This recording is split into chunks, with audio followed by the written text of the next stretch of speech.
hear you.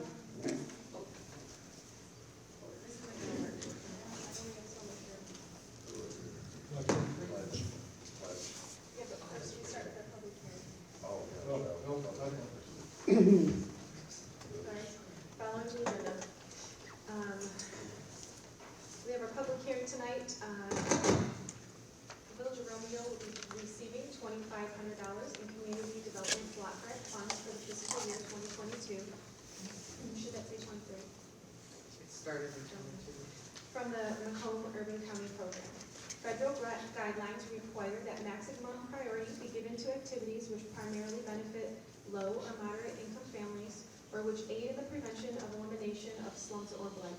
A variety of projects are eligible for community funding, and there is a list of those that they include.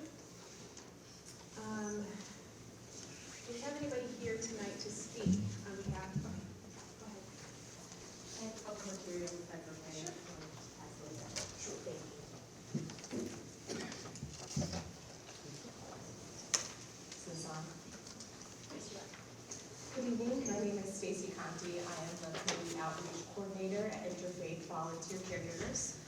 With the number of older adults in Macomb County rapidly increasing, the need for support services due to frailties of age, chronic health conditions, or disabilities is growing dramatically and will continue to do so well into the future.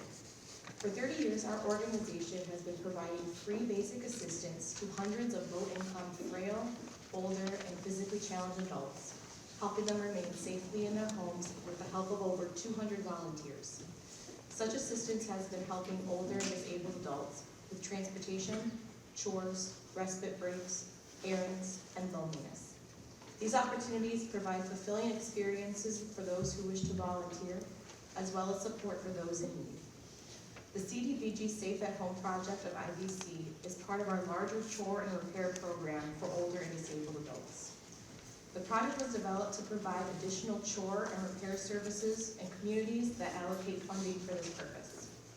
The project allows us to assist low to moderate income seniors and physically challenged adults with indoor and outdoor chores, minor home repairs, and routine housekeeping.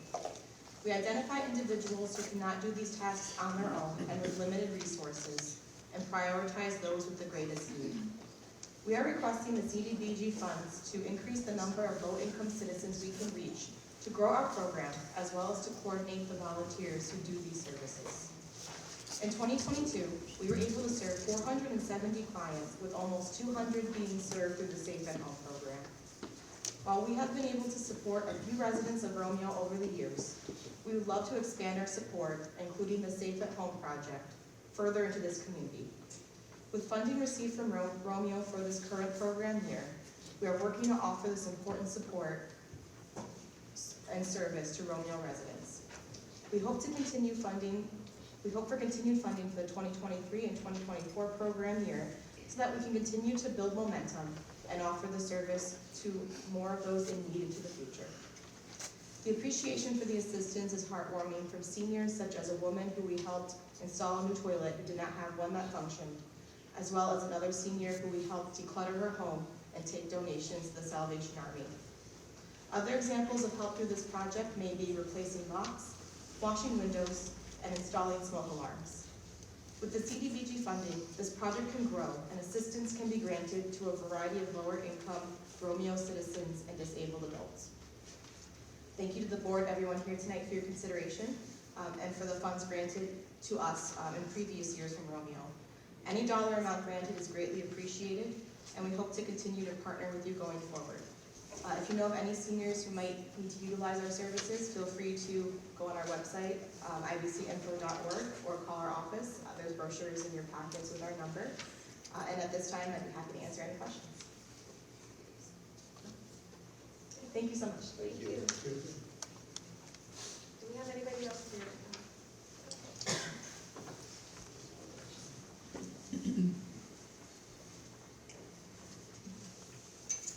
Hi, my name is Diane Himmelsbaugh, and I'm from Samaritan House, and I've been a volunteer and on the board for 15 years, and we requested some funds too, especially for this year because the prices of food have really gone up.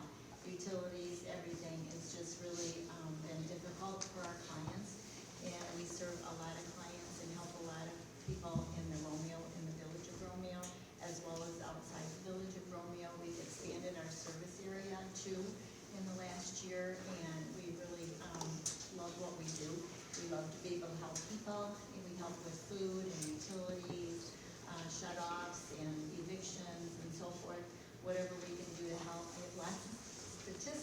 read, but I don't know if you want to hear all that. But I know our director has also sent a letter in explaining everything that we've done in the past year and the dollar amounts with how much we've spent for just the residents in Romeo. So if you'd like to hear that, I can go ahead with that. Otherwise, we would just appreciate any help that you could give us, but we would really appreciate it if you could give us the requested amount was $1,500. I did include that letter I received from your. Did you? Yes, so it's in here for. Do you need any other information? Anybody have questions?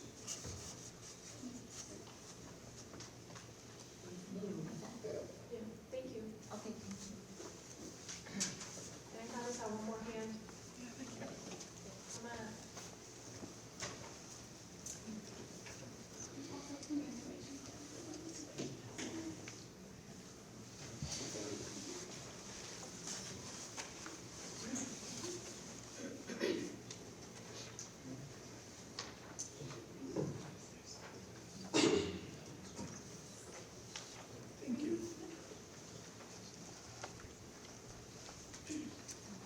Good evening, my name is Abby Jalai. I'm a forensic interviewer and crisis counselor at Care House. Care House is the Macomb County Child Advocacy Center, and our main office is located in Mount Clemens, and we also have a satellite office that is located in Warren. Care House is the only agency in Macomb County that provides comprehensive services for child victims of sexual abuse, physical abuse, or children who have witnessed a violent act, as well as their non-offending family members. Our goals are to minimize trauma for child victims of abuse and to also support the child victim and their non-offending family members throughout the investigation and the prosecution and beyond. Care House is an accredited member of the National Children's Alliance and one of over 800 in the United States. Care House collaborates with all the law enforcement jurisdictions within Macomb County, as well as the FBI, Homeland Security, and Immigration and Customs Enforcement, or also known as ICE. We also collaborate with Children's Protective Services and the Macomb County Prosecutor's Office, and then we also collaborate with the medical and mental health professionals within the community. Care House offers intervention and support services for child victims and their parents, intervening to promote healing and helping families to cope with the emotional stress and trauma that is caused by not only the acts of abuse, but also by the investigative process. And these services include the coordination of forensic interviews, as well as interviews themselves, crisis counseling, child safety assessments, parent and child support groups, trauma-focused therapy sessions, and family advocacy, as well as another number of services. The families that come to Care House are never charged for all of the services that they do receive. And just some statistics that we have is that since our opening in 1996, we have conducted over 10,000 child forensic interviews, and 99 of those children have been residing within the village of Romeo. And then in 2021, we provided 728 forensic interviews, with 4 of those children residing in the village of Romeo. And then last year in 2022, we conducted 704 interviews, and 8 of those children have resided in the village of Romeo. We do depend on the support from the community to provide a voice for children victims and a safe place for them to be heard. We are very grateful for the $250 that we had received last year through the CDBG funding from the village of Romeo, and also for your longstanding support. We are respectively requesting your consideration for funding this upcoming year in the amount of $2,400 in support services for 4 qualifying child victims and their families that reside within the village of Romeo. But of course, we would be grateful for any amount that we are able to allocate from you. And I'm happy to answer any questions anyone has. Any questions? Thank you for what you do. Thank you. Do we have any representatives here to speak at this time? Okay. We will close the public hearing. Oh, is this a public, is this the public hearing section? No, this is specifically for this block grant. We'll get to, public comment is coming.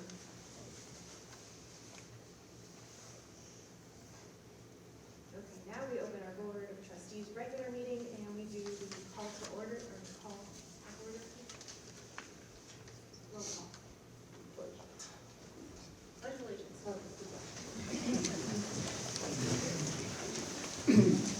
Allegiance to the flag of the United States of America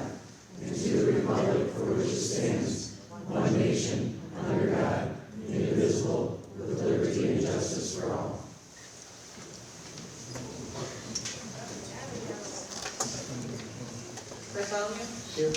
Edwards, Here. Fowler, Yes. Parker, Here. Rosso, President Pogowski. Here. We have 5 present. And Shelley did call me this evening about 5 o'clock to let me know that she's very sick. So she really wishes she could be here, and she thought about coming, and I told her absolutely not, none of us want, and she has.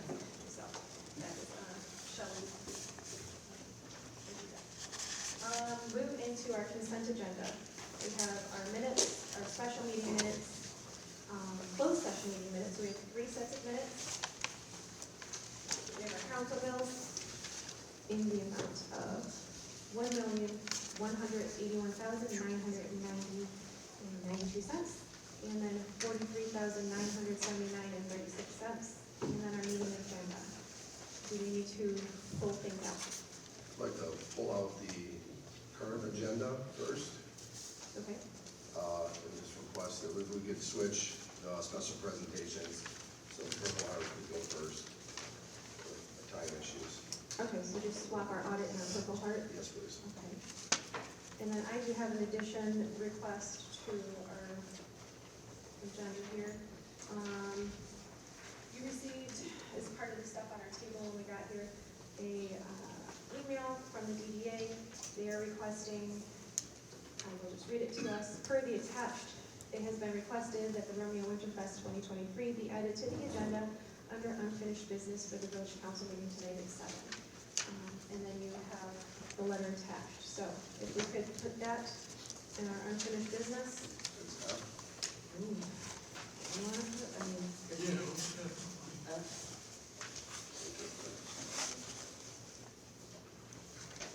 Change request also. If we could put A and J, make that A under new business, so that the people who mostly are here for that don't have to wait so long for that to be taken care of. So move J and K to the top, Yes, and move everything down. yes.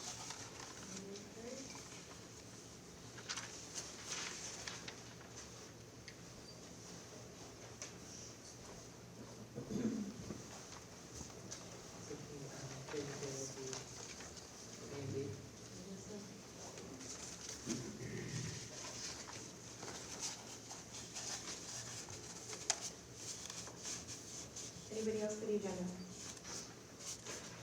Can you do these separate and do a motion to, or do you want them all together? You guys are satisfactory with everything we can do one. I have a couple of questions there, Jill. Oh, okay. And then you can just do it by item.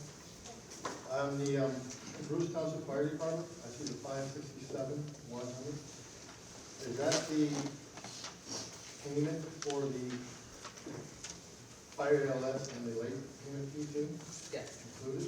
yes, So that's paid in full right now at this time? that is correct. And Carolyn Miller, on the, is that a reimbursement for the 2293? Yes, that was mileage for a meeting she went to. She did not take the village vehicle. She took her own vehicle. And the Chase credit card services, what are those? Just paying bills or? I believe, no, it's mostly office supplies. Office supplies? There might have been a license on there for the DPW, where we have a renewal for a membership that they're part of.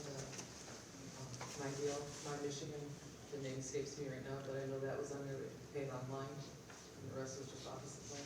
Like, can that, in the future, can you just be a little more descriptive when you're Yes, using our credit cards? yes, and I have that with me. Appreciate it. No problem. And my last question is on the, there was a discussion last month regarding us picking up the tab for some work that was done by Rowe Engineering. Is that bill, has that bill gone out to Turner Associates? Yes, an invoice has been requested of our accountant to be sent. Okay, so, When whether it's been done or not, I didn't confirm, but I did request that as our account. Okay, so you requested the information the billing has gone out, it has not gone out. It's just I requested that the invoice be created and sent. created. If it's been done yet, I did not ask her for it. Okay. Catherine, you haven't processed anything yet this time? No, not at this time. As far as the payment, no. For reimbursement, right? Correct. No, no funds have come. Have we paid that bill yet, or to Rowe Engineering, or? Did we get the complete resolution? Well, that is part of what we approved the last month in Yes. our, making that amendment, moving the money from last year's budget to this year's budget. Okay.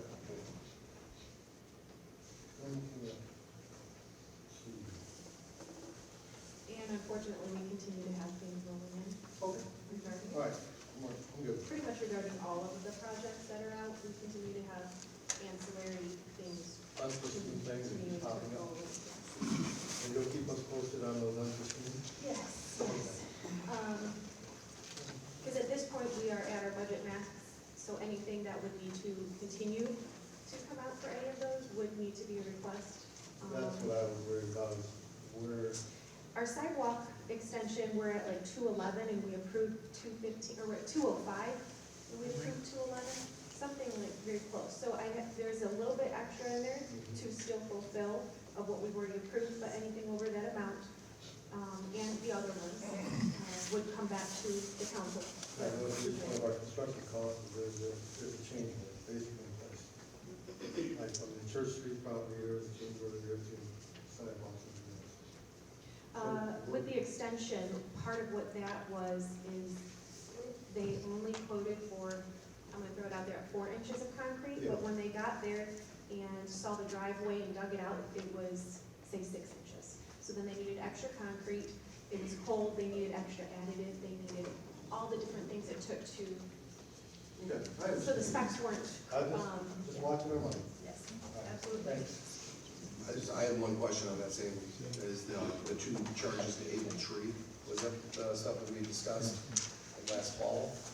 It's like The council had 42,000. approved $40,000. Yeah. Can you show me where it was? There's 2 on there, 34 and then an 8. It should not have gone over 40. I gave, So it's 42 in total. One of those might be cemetery. We had a late bill come in, I'm not sure off the top of my head. So I was prepared to bring that. Didn't know that was gonna be a question. There was a tree service that was recently paid for by the cemetery board. I don't know if that's because the I same literally, in I that. gave our payroll, 5, they were $8,000, 5 days of $8,000. It came to exactly our 40. Okay. So that must be, Yeah, I don't know the answer to what that extra is. All right, can we bring Could be cemetery. clarification next month or, and send an email this week or something? Just like- The other 2,000 was for the cemetery bill. There was a cemetery. The There- 8,000? No, 2,000. Okay. There I don't was- see it too. I just there- see 34 and 34 8. and 8, very true. So maybe they combine bills or Because something. there should have Yeah. been five bills for 8. Right. There was one for 2, and then another one for 8, that was for the DDA. Okay. Just to get clarification, that'd be great. Break it down. More than that? Just, yeah, how this divided up, because all I see is 34 and 8. Yeah. Okay. Break it down. And that's just able tree though? Yeah, that's, yeah. Yeah, 8 was about 8, 34,000. Yeah.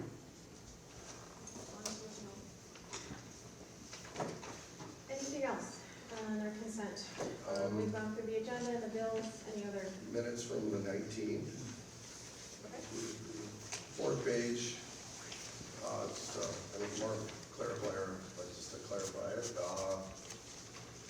Top of the page talks about a motion by Poznanski, second by Fowler, DDA lease with 30-day notice. I forgot the word day. And Okay. That was it. Okay, any other minutes?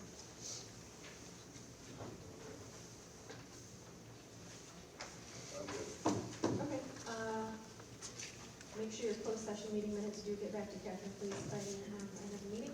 And someone will make a motion to approve the minutes as presented and the council vendor bills in the amounts and approval of agenda with adjustments. I'll make a motion to approve the minutes and agenda. Second.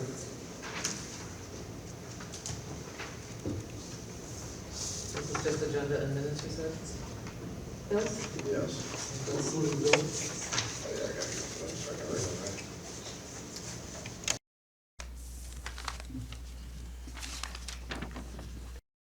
And the council and vendor bill report in the amount of, someone to read that for me? I can't see today. $1,181,990.92. Wow. And then $43,979.36. Yes, and with those amounts. Wow. I got it. Need glasses. Start bringing them. This is a report. Did you roll call? Yep. Parker, Yes. Fowler, Yes. Bartholomew, Yes. Edwards, Yes. Poznanski. Yes. Session. Motion carries 5-0. We haven't had closed session yet, though. Yeah, Yes. Oh. from the 19th. Okay, moving on. I do have one correspondence here. It came in this evening. We're at special presentation, Madam Oh, I'm sorry. That's okay. Special presentation, our Purple Heart. You're out. Go ahead, you are up.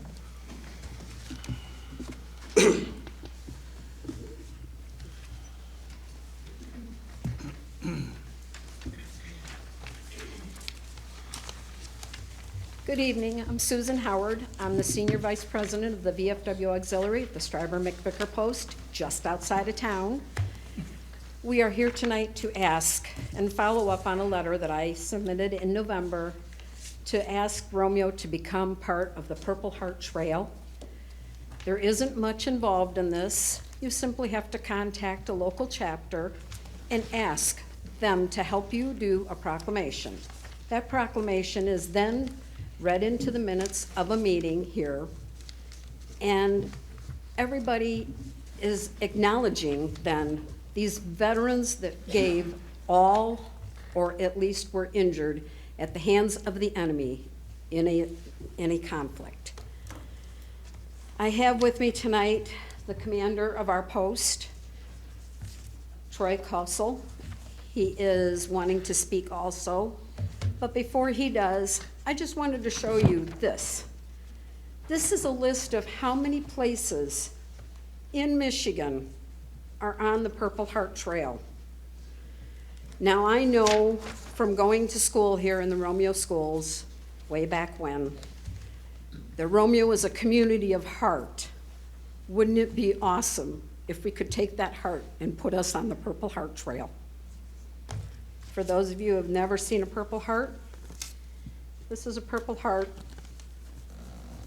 that my husband earned just outside of Quezon in Vietnam.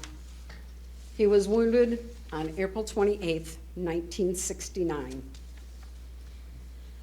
For him, going into a community that has a sign or a garden that is dedicated to these Purple Heart veterans, it means a lot. They see this and they know that someone cares. Thank you. I'll now turn it over to Troy. Didn't we approve that? We tabled till they It get was paid. tabled. Oh. Hi, my name is Troy Kozel. I'm the commander of the Stryber-McVicker Post 2052, the VFW, right here in Romeo. I served in Iraq from 2004 through 2005 for 15 months. I went back in 2009 for another year, and then I spent a year in Afghanistan. Part of being a veteran in a community that supports us is really important. I have 4 children here in the Romeo schools, and they know what it is to serve in the military and to be a transitional family that comes into a village that supports them. Their Purple Heart is awarded in the name of the President of the United States to those who have been wounded or killed while serving. Prior to the Purple Heart, service members were awarded the Badge of Military Merit Exactly 200 years after the birth of George Washington on February 22nd, 1932, the Department of War enacted the Purple Heart as an award. During World War II, 1.5 million Purple Hearts were produced with the anticipation of invading Berlin and then Japan. Thankfully, we didn't have to use all those Purple Hearts.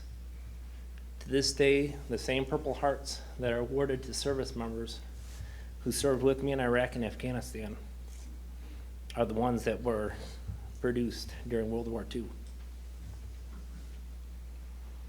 The reason Romeo should be known as a Purple Heart community and on the Purple Heart Trail is to honor and remember its military personnel wounded or killed in combat by hostile forces. I'm asking that you allow us the honor to honor those Purple Heart recipients and their families that live here and have given us so much, sometimes at the expense of their lives. Please support us in making Romeo part of the Purple Heart Trail. Thank you. Thank you. Thank you. Anybody have any questions? Oh, so, And just in case anybody wants to know, there's only 2 communities in Macomb County. Armada, which just happened last September, and Warren. Wow. I just like to say thank you. Thank you.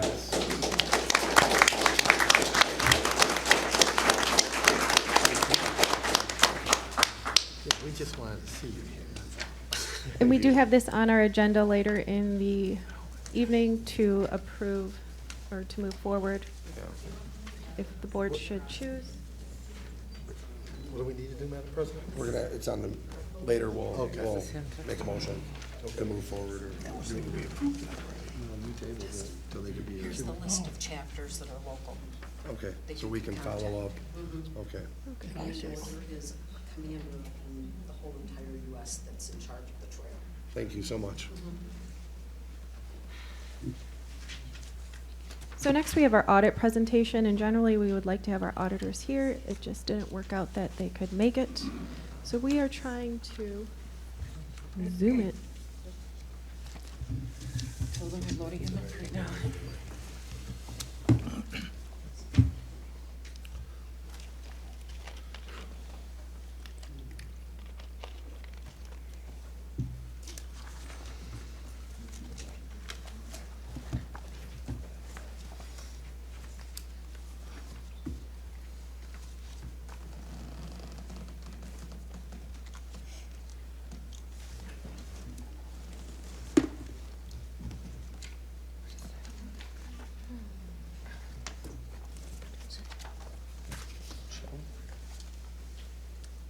I don't know.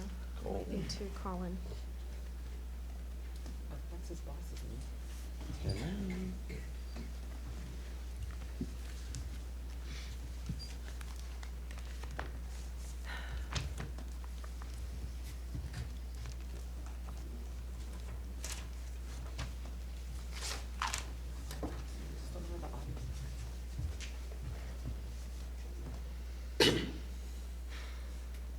I'm going to try to call in. Are we able to get him to sound like a speakerphone so he can talk? Can we keep moving on the agenda until he shows up? No, it's not No, him, he's it's there. us. Oh, it's us. It's on our Okay. end. Something's wrong with our audio. I'm trying to call in, so it will be.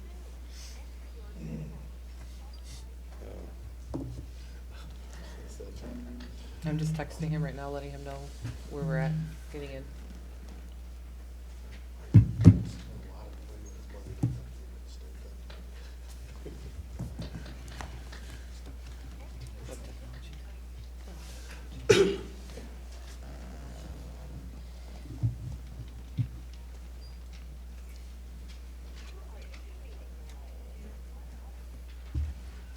Technology. Hello?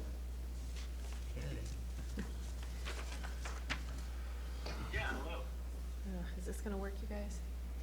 I don't know if they can hear or I not. know. Can you put the microphone down on it? I don't know. Okay, go ahead. Can you hear? Is that better? Yeah. Yep. Okay. Okay, go ahead. We can hear you. All right, sounds good. So Let me see here. So are you just dialed in with a phone then? There's no projector or anything? No. We do have a projector. We're kind of double duty right now. I have a phone call and a projector going because I can't get the audio from the computer to work. Oh, okay, got it. So I think what I'll do then is I'll go ahead and share my screen.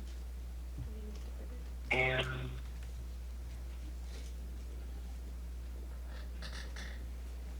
Here's your report. Okay, we got you. We see it. awesome, cool. All right, so ready to get things rolling then? Yes. Go right ahead. All right. All right, everybody. So my name's Richard. I'm with Gabriel Company, and I'm just here to present your audit this evening. And really, what I'd like to do is just really step through the audit and kind of just guide you to where some of the key points and figures are. Show you, I guess, just what some of the key sections of the report are, and then I can take some questions from council at the end of that. So if everybody has their audit report in front of them, they're free to follow along. I'll do my best to call out the page numbers here. Let's see here. So I'm going to go ahead and start on, it'll be page 1 down at the bottom here. So this is the independent auditor's report. It's really the, in addition to having a set of financial statements, it's really like the end product report over the whole audit engagement. And these paragraphs here, these first 2 paragraphs, are arguably the most important parts of the audit. And what they say is that we've audited the financial statements of the governmental activities, business type activities, the discretely presented component unit, each major fund, and the aggregate remaining fund information of the village as of June 30th, 2022. And then we go on to state that, in our opinion, the financial statements referred to above present fairly in all material respects the financial position of those opinion units I just mentioned as of June 30th, 2022.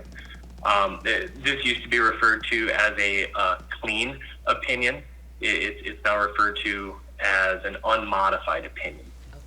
It's the highest level of opinion you can have, and it's the ideal end result of an audit. So that's certainly, it does speak to management's ability to be able to adequately provide information as it's needed. And again, job well done there.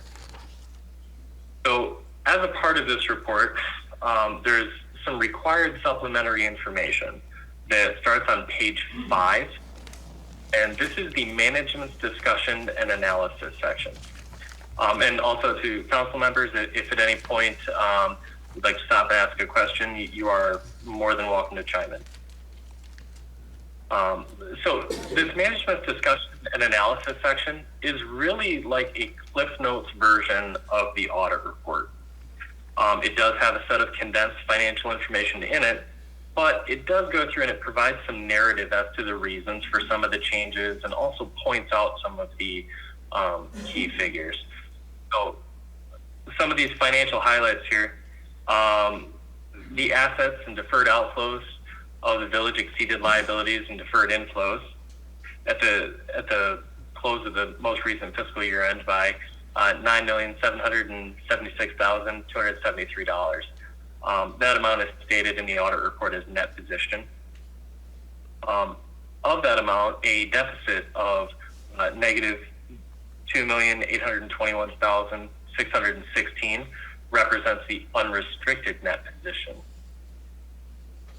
During the year, the village received $8,120,939 in revenues, and it incurred $5,908,125 in expenses.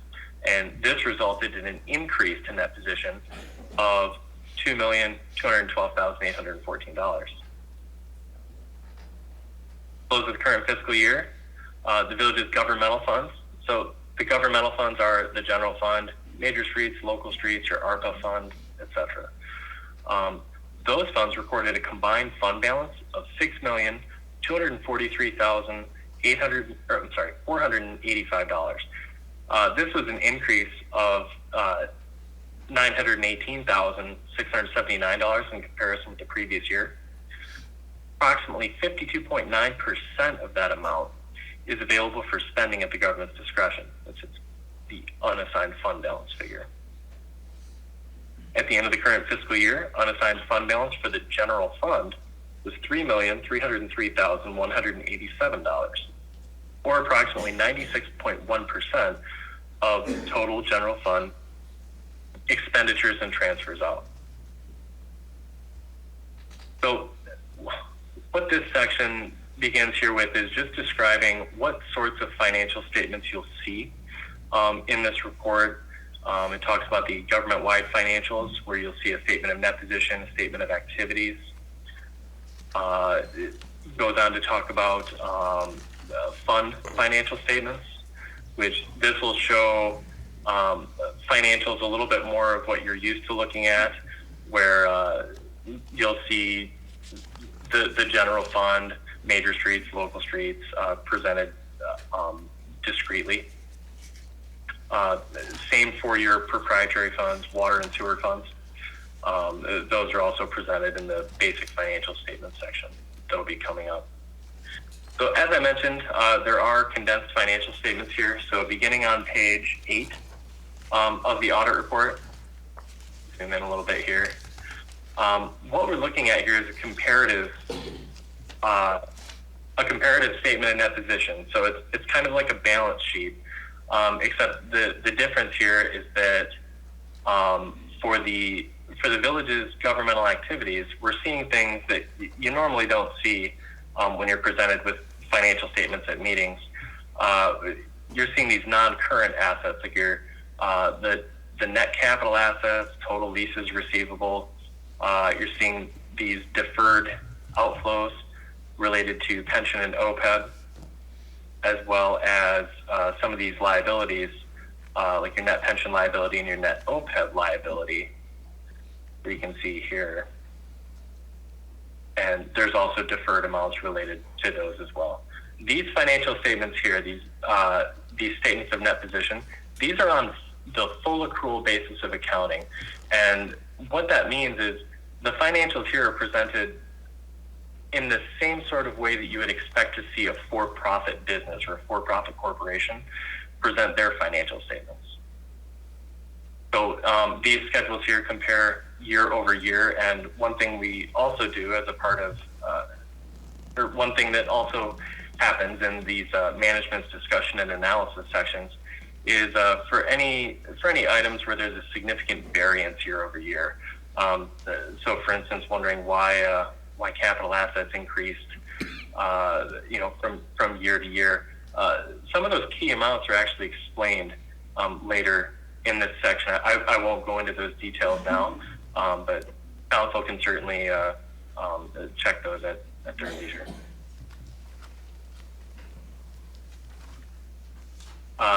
Similar to the statement above, we have comparative activity here for both governmental activities and business type activities.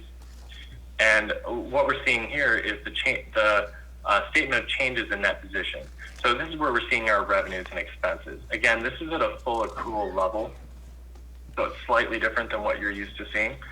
But you can see the comparative data year over year, and just kind of having an idea for how these figures are trending. Also similar to the section above, we do go on to discuss the reason for some of these variances year over year. Again, I won't go into details, but you are certainly, you have the reports to be able to look at them as you please.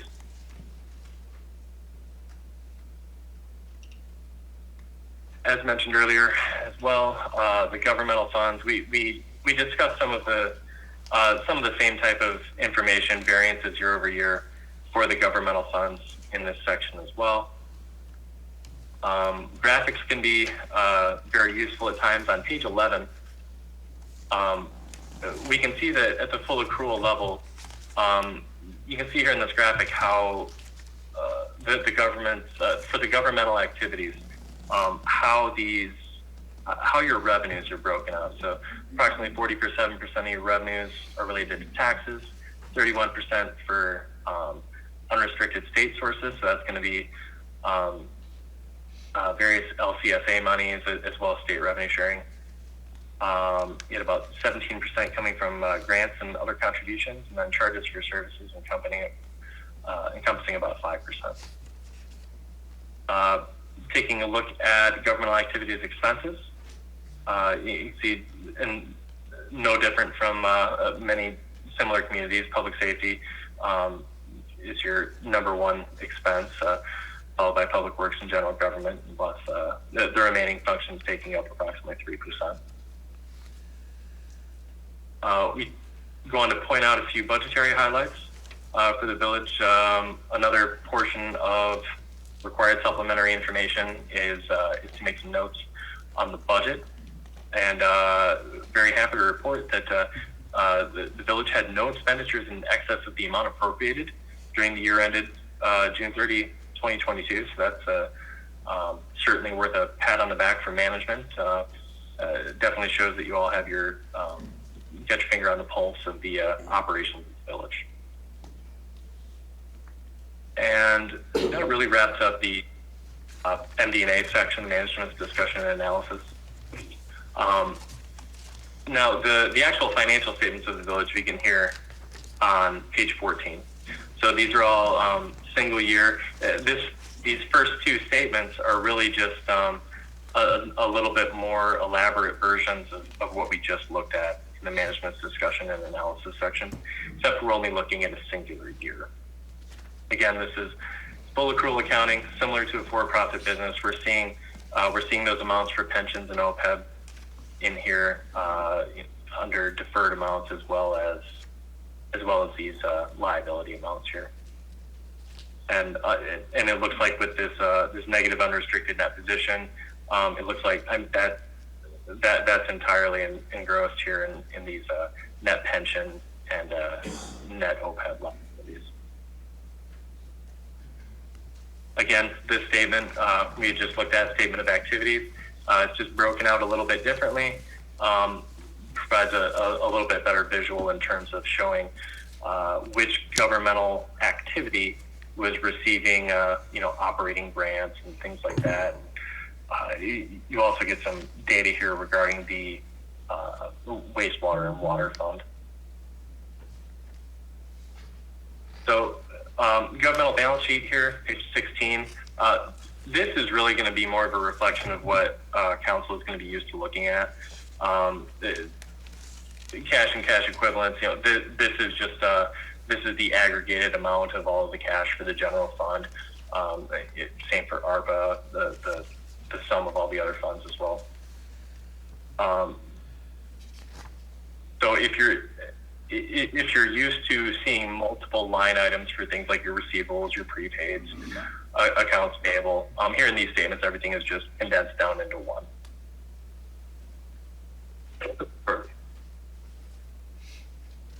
And then this reconciliation section here, what this does is this provides effectively a proof of work for showing how these governmental fund balance sheet statements translate into those full accrual statements that we had just looked at. So these are adjustments that need to be made each year to present the village's financials at the full accrual level.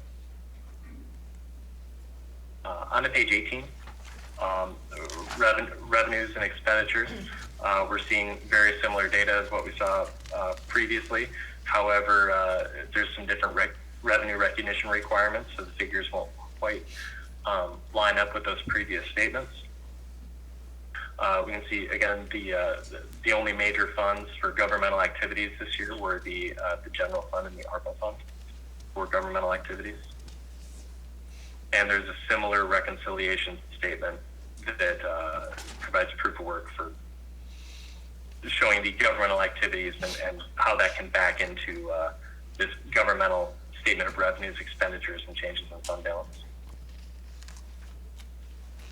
The wastewater and water fund here. is if you were to actually look at these totals columns here, these will be identical to what we had looked at in the management's discussion and analysis section, along with the government-wide statements that were at the beginning of the basic financials. Here we just have a little bit more detail. We're seeing how things are broken out between the wastewater fund and the water fund. And we're also seeing your internal service fund, I believe it's a motor pool, or an equipment fund. We have that broken out here to the side.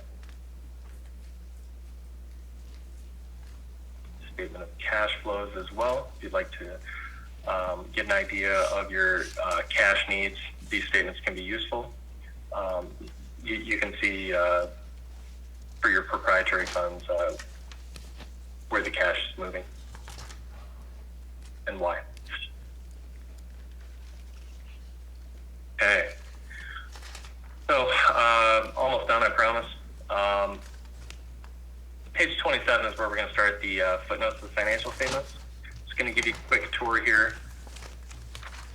Footnote 1 just starts out, it's really just kind of, it's kind of like an about me section for like an autobiography or some kind of an online profile or something. This is really just an explanation of, who the village is and what the various elements are that make up the village and its policies. So footnote 1 is probably the lengthiest footnote. It goes into describing accounting for leases, compensated absences, pretty much anything on the financial statements that isn't self-explanatory. There's a brief description here, and in many cases there are additional footnotes relating to those items. Footnote 2, we talked about earlier. This is where we would report any issues with compliance that we would have noted. And again, happy to report the village had no budgeted expenditures in excess of appropriations. However, we do note here governmental activities having position. I don't believe this is at a point where the village would have to file a deficit elimination plan or anything like that. Again, it's just all related to those pension and OPEB liabilities.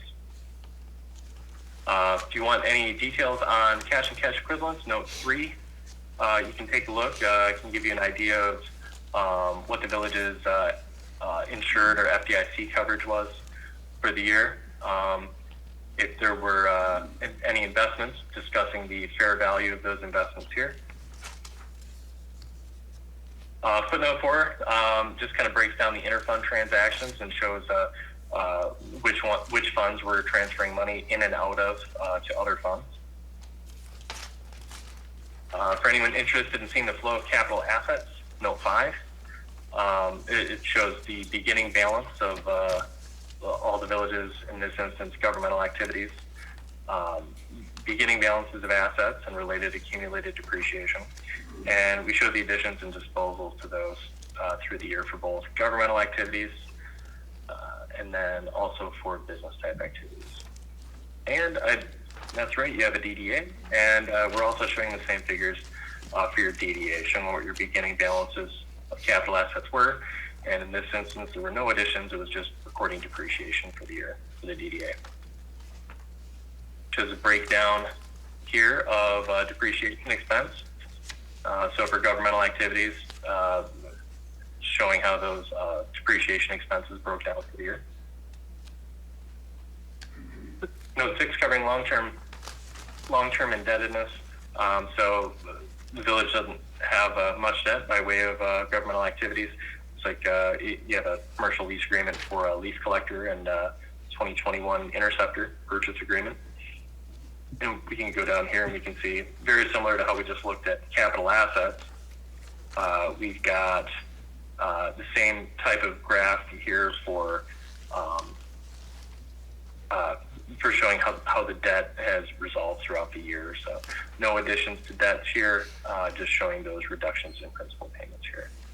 And then for the business type activities, the refunding bonds, 2016 lease obligation, we can see how beginning figures, lease payment, what your ending debt was for each of those liabilities. Leases receivable, so this would have related to the implementation of a new GASB standard this year. So you now have some leases receivable on the books. It's related to a right to use for AT&T. So the leases receivable will be recorded on the village's financials from here forward, so long as you all have these types of agreements in place. I'm not going to go into any details here. Defined benefit pension plan. This is a pretty hardy footnote. It goes into a lot of details about what type of pension plan you all have, the various statistics for plan members, discusses the actuarial assumptions that were used in developing the calculations for your liability, and also provide some graphics showing just how those figures changed over year based on the actuarial studies and report that was generated for the year. Similar situation here. Not going to go into great details. You have a footnote here for your OPEB plan. It provides very similar data, just tailored to your OPEB plan. Again, actuarial assumptions listed, how the investments are how the related investments are being placed, a graph showing you how those figures played out for the year.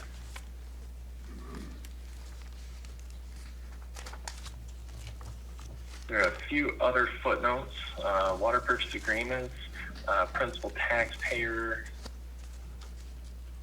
other intergovernmental agreements, tax agreements, pretty standard things here.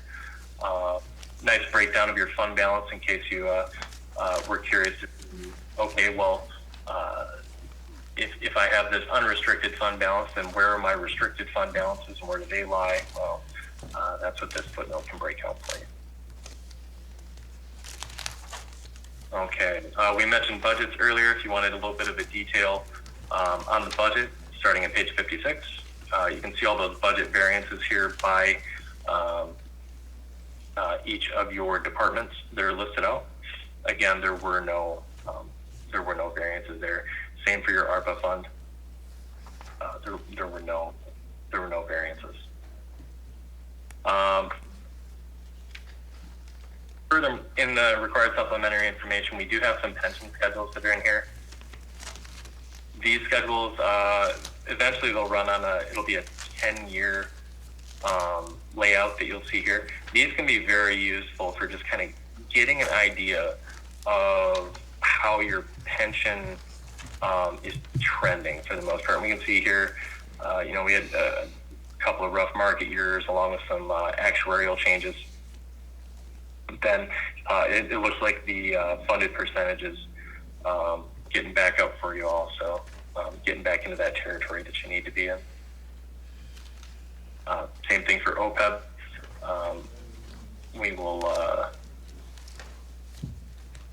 We can see these figures year to year, same deal, and definitely trending in the right direction here as far as your fiduciary plan percentage as a percentage of the total liability. I think you remember seeing on the financial statements there was a column that stated other governmental funds. These start on page 63. So back in those financial statements we looked at earlier, where you had a column that said other governmental funds, this is the breakout of those. This is the combining statement of non-major governmental revenues. Non-major governmental funds for the balance sheet. And the next statement shows the same type of fund breakout, but for revenues and expenditures. And then those internal service funds broken out in a similar manner.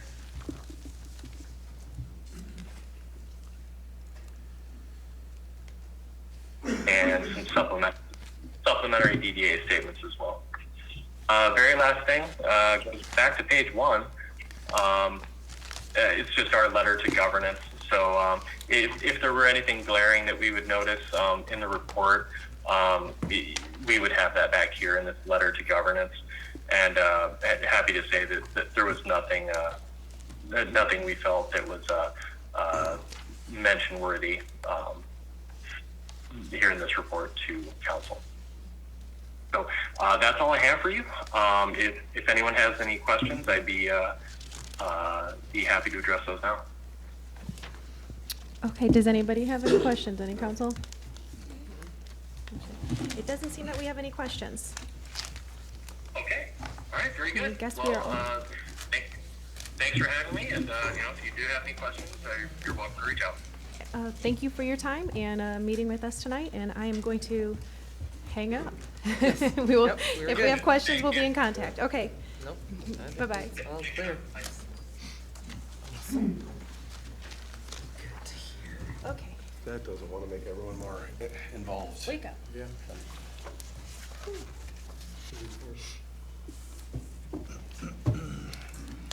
Okay, we are done with our special presentations. Correspondence. Let me grab it. I had that one.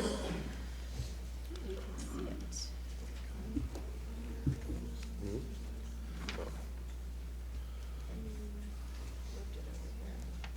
Here we go. It is from James Rutho. He says, I feel Sharon Smith would be a good choice for the empty board seat. She is a longtime resident and has a lot of good ideas. She has a can-do attitude that affects all people around her. Her integrity shines through every time. We do not need someone who is in with those who wish harm to the village, so Sharon would be an asset to your board table. And that was all I had for that, so we will end this. Now into public comment time. We will go to, everybody is welcome to speak here at public comment time. You can speak on any comment that you would like. We just ask that you be respectful to everyone's time, and in ensuring that we will keep everyone to the 3 minutes. And if you have a comment, now is the time to state your comment, as the board will be conducting our business for the remainder of the meeting. We open the floor to public comment at this time. Mary Meisner, 489 Victoria, Village of Romeo. I received my water bill here within the last couple of weeks, and I was unpleasantly surprised to see that the rate had not changed. I personally use 4,000 gallons per this bill, and I was at the December meeting, and nothing was mentioned about the new rates not going into effect.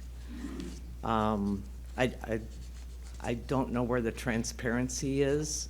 Previous to that, in September, I had called the village offices and then was referred to the water department, and they said it would not take effect until January 1st. Now we're at January, and it's still the same. My question is, whatever the problem is, when it's resolved, are we going to get the rates that we were promised? Is it going to be promises made, promises kept? Yes. It is. We are moving towards that. When were the water users going to be notified of the change? We had a special meeting that following week to address, there was a lot of issues going there. Okay.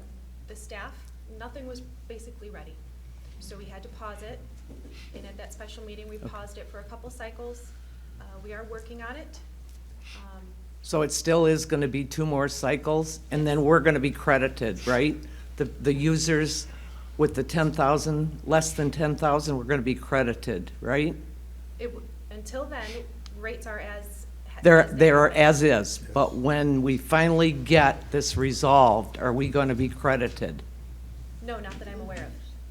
So we're going to pay this $168.50 for the next 2 cycles. Correct. After this one. If you use less than 10,000, yes. Yeah, that's too bad.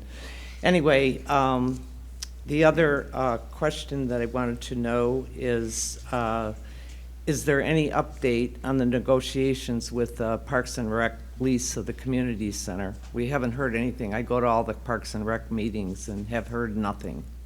I have not been contacted by Parks and Rec. Okay. And then the other question that I have is, back to the water bill. There is no late fee on the water bill. It's $168.40, and if you don't pay it by that time, it's still $168.40. This could go on and on and on, right? So there's no more late fees on water bills? No, there was a mishap in the printing of them. Okay. Mary, at our last meeting that we had last month, we talked with the staff, and they needed the extra time because the paperwork had not been filed and done, so they could actually get their stuff together, so they needed the extra 2 months to. All right, when I called in September, though, they said they were all set for January. They called us, they told you a lie. And then when I came in and I started asking questions, Yes. Okay. It was- And that was not from the village offices, that was from the water department, Right. What was? when I called We had that meeting here. to ask. The one that, Madam President was talking about. We conversed with staff, and they needed the extra time Okay. in order to get the material out to the residents. Okay, and then the other thing is, just one more thing, is there any possibility that at the end of the regular meeting, there could be another space for public comment? Because it's very hard to comment in the beginning, then have the whole bulk of the meeting go, and we, the citizens, have nowhere to speak or address the issues. Okay, thank you. Thank you.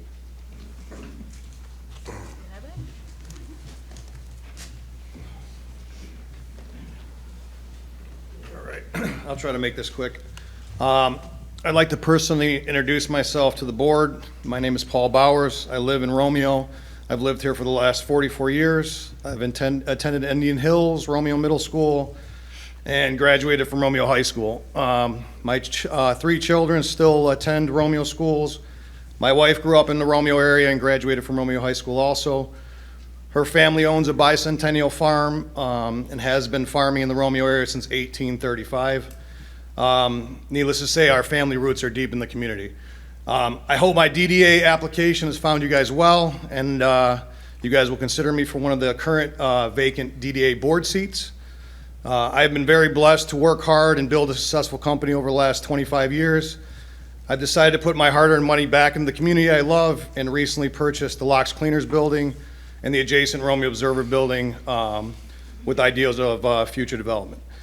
I currently own a company that has about 100 men and women, and we work on projects at Romeo High School, Romeo Middle School, and the surrounding elementary schools.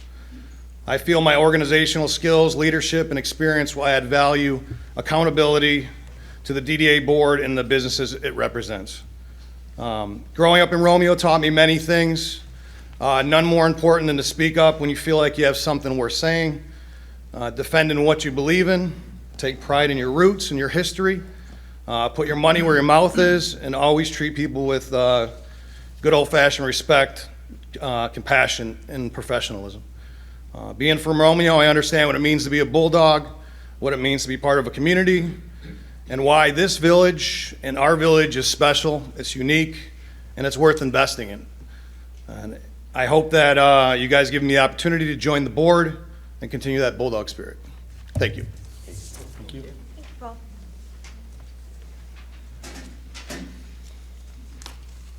3 minutes, Marty.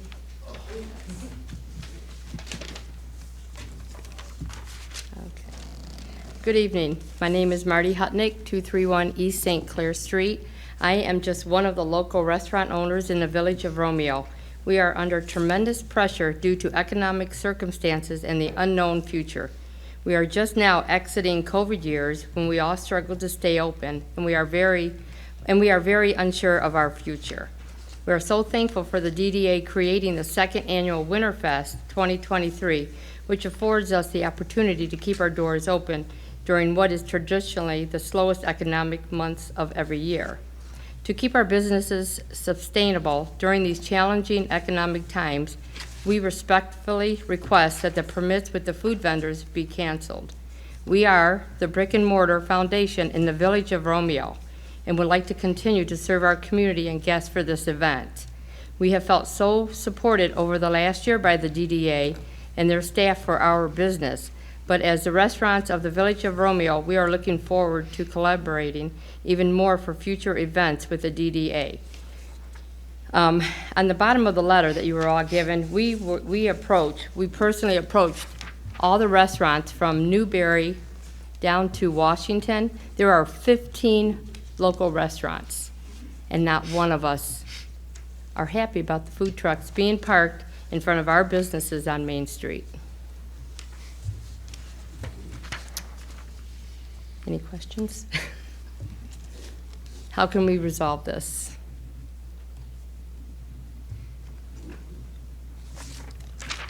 I have, Ms. Miller, can I ask you a question regarding? Well, actually, sorry, Trustee Fowler, this is public comment time, and she's welcome to comment. We do have it on our agenda, and we can get to it at business time. Do you have any, you have a minute left if you want to continue to speak. I can answer you when it comes up. No, I'm done. Thank you. Okay, thank you. Hi, Jessica. Thanks, Meg. Hi, I am Jessica Newby. I am the owner of Town Hall Soda Fountain in the Antiques Mall, and I am new. I've been here since about July, getting to know a lot of the other restaurant owners as well. I am also in agreement with the food trucks. This has been an extremely, extremely difficult few years for everybody with food. And I need everybody to understand the logistics of just putting a food restaurant establishment together. It's insane. A lot of the money we have to spend, upwards of $10,000 to $20,000 just to prepare for a large event. Okay, so we have to put that money out. We have to find a place to store it, freezers, refrigerators, you know, dry storage, things like that. It's very difficult to plan for an event. So if we have an event and nobody shows because of rain or whatever, we're stuck with all that, okay? Now, when I planned for the Vintage Festival this year, I knew Peach Festival was coming, and that helped a lot.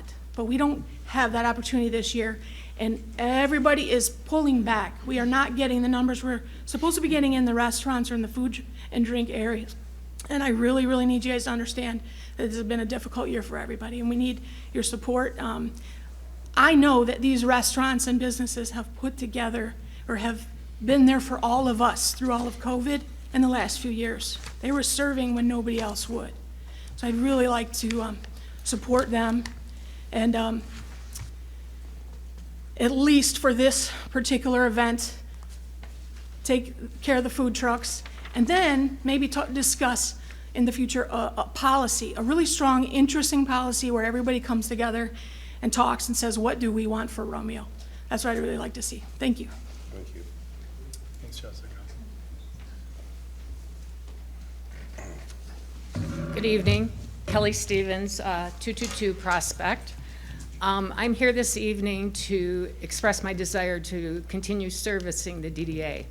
I have been on the DDA since 2020 and in the capacity of the board directors since September of 2020. During my tenure, we were able to hire a full-time director, which immensely helped the motion going forward with our DDA. With the hiring of this director, we were able to implement 3 successful festivals that brought many visitors to our town and money into our downtown businesses. I love being able to help from the chamber side and the DDA side. In December, when it was brought to our attention that the DDA was no longer going to have a home at the village offices, I got proactive and started thinking where we could go and be most viable for the DDA. I have a personal relationship with the family that owned the credit union, People's Driven on Main Street. So I approached Emily Roberts to see the possibility of the upstairs usage. This was something that they had been looking into doing, and so the timing was perfect. And as the DDA chair, on Friday, I signed a 5-year lease with People Driven Credit Union in the Romeo DDA for no money. It's been given to us for free. So as that momentum going forward, I would like the consideration of my time. I would like to be reappointed to the DDA and still continue this effort with helping Main Street. Thank you. Thank you, Kelly. Anybody else?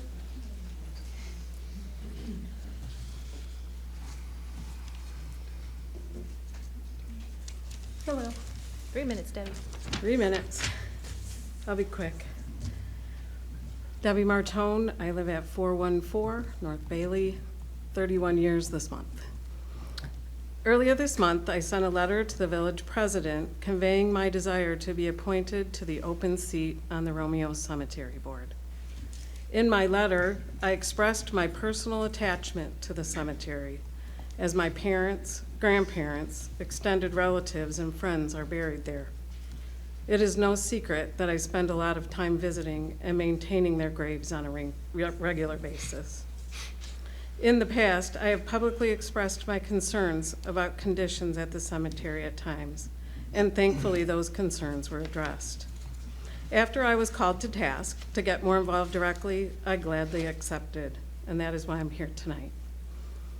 In my letter to President Poznansky, I stated that, in quotes, as a steward of the cemetery, by way of a board position, I would serve with the utmost dedication, not only the cemetery itself, but the integrity of the village tax monies that are earmarked for the cemetery as well. I would personally like to address this council, in particular Ms. Trapp, and current board members, Mrs. Brooks and Mrs. Stevens, and everyone else associated with the cemetery in any way, to express my sincere intentions that, if so given, I will serve the cemetery alongside you in a fair, cordial, professional, and honest manner. I firmly believe that the cemetery is a vital and revered asset to this community through its historical significance and familiar bonds. I have a personal commitment to those interred there, as well as their family and friends, and would take the opportunity as a board member to show them my heartfelt decency, transparency, and respect. Thank you. Thank you, Debbie. Thank you, Debbie. Anybody else for public comment?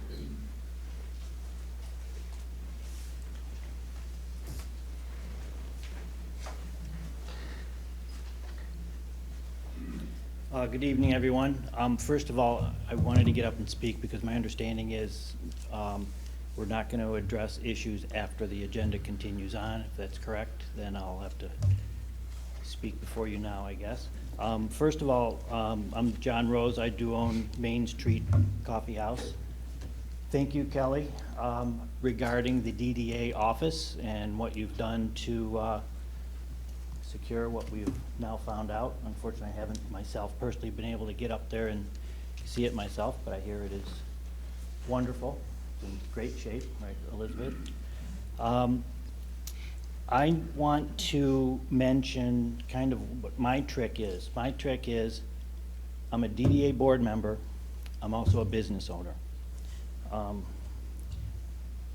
Just typed some notes while I was sitting there, so I'm going to refer to those, I guess.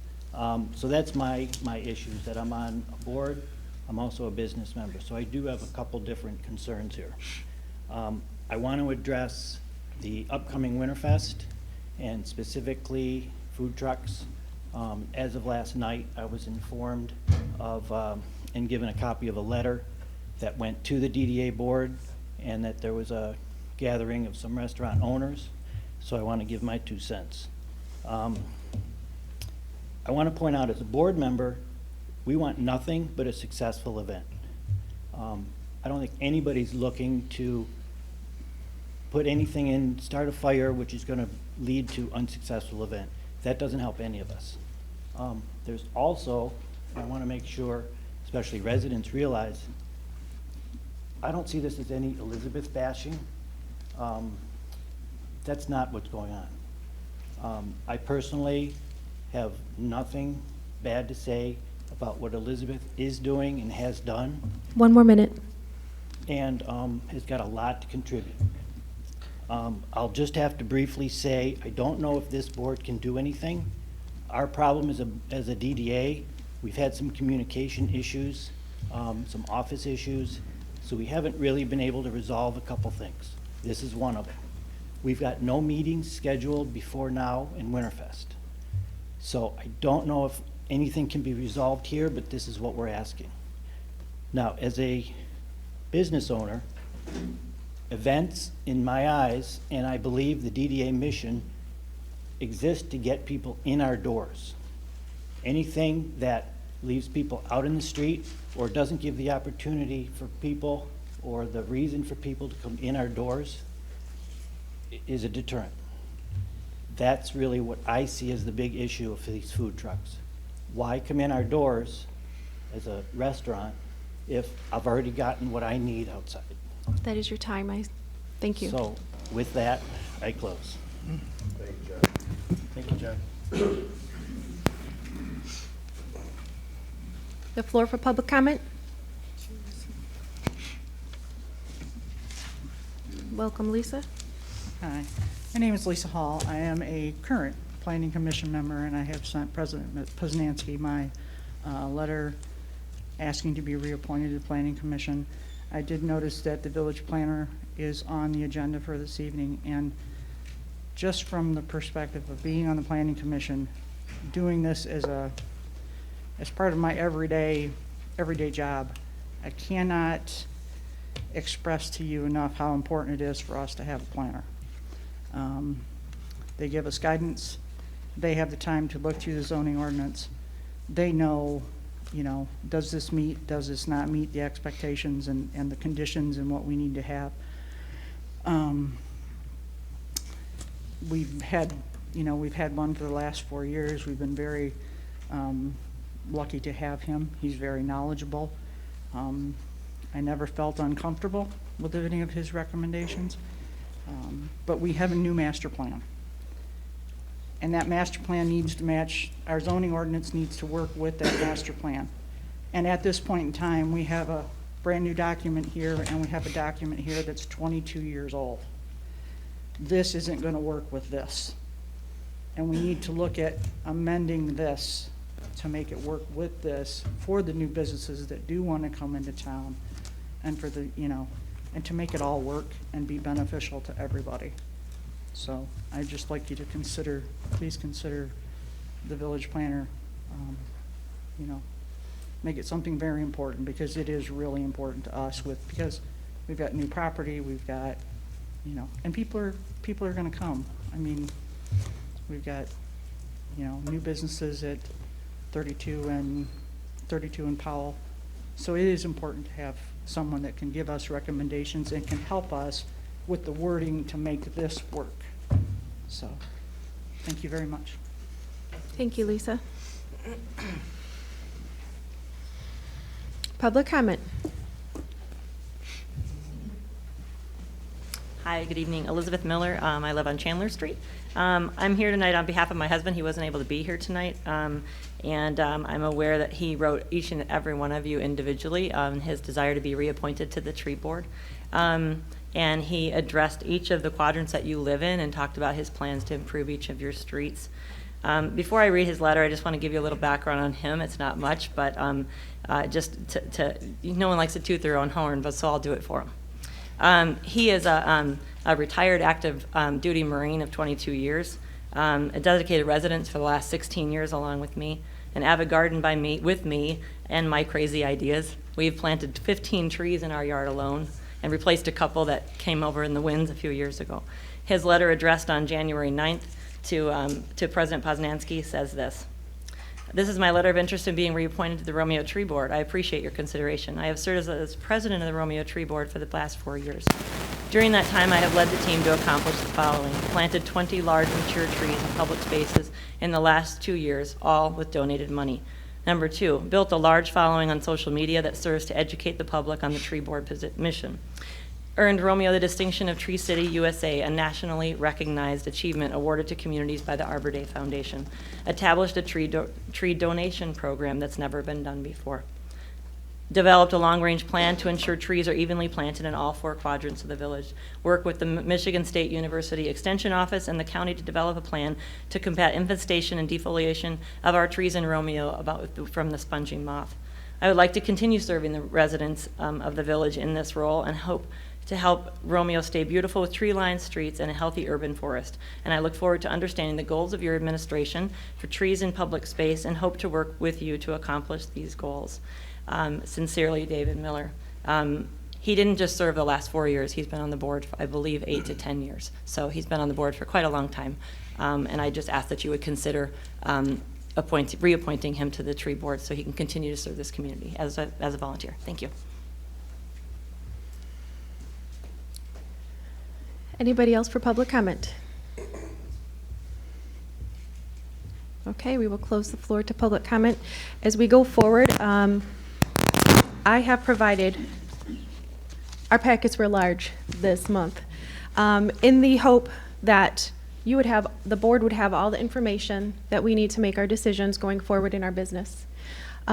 Should we still have questions when an item comes up, I would ask that we don't just open the floor to someone to make a comment, because that is a disservice to everybody else that cannot stand up and make the comment.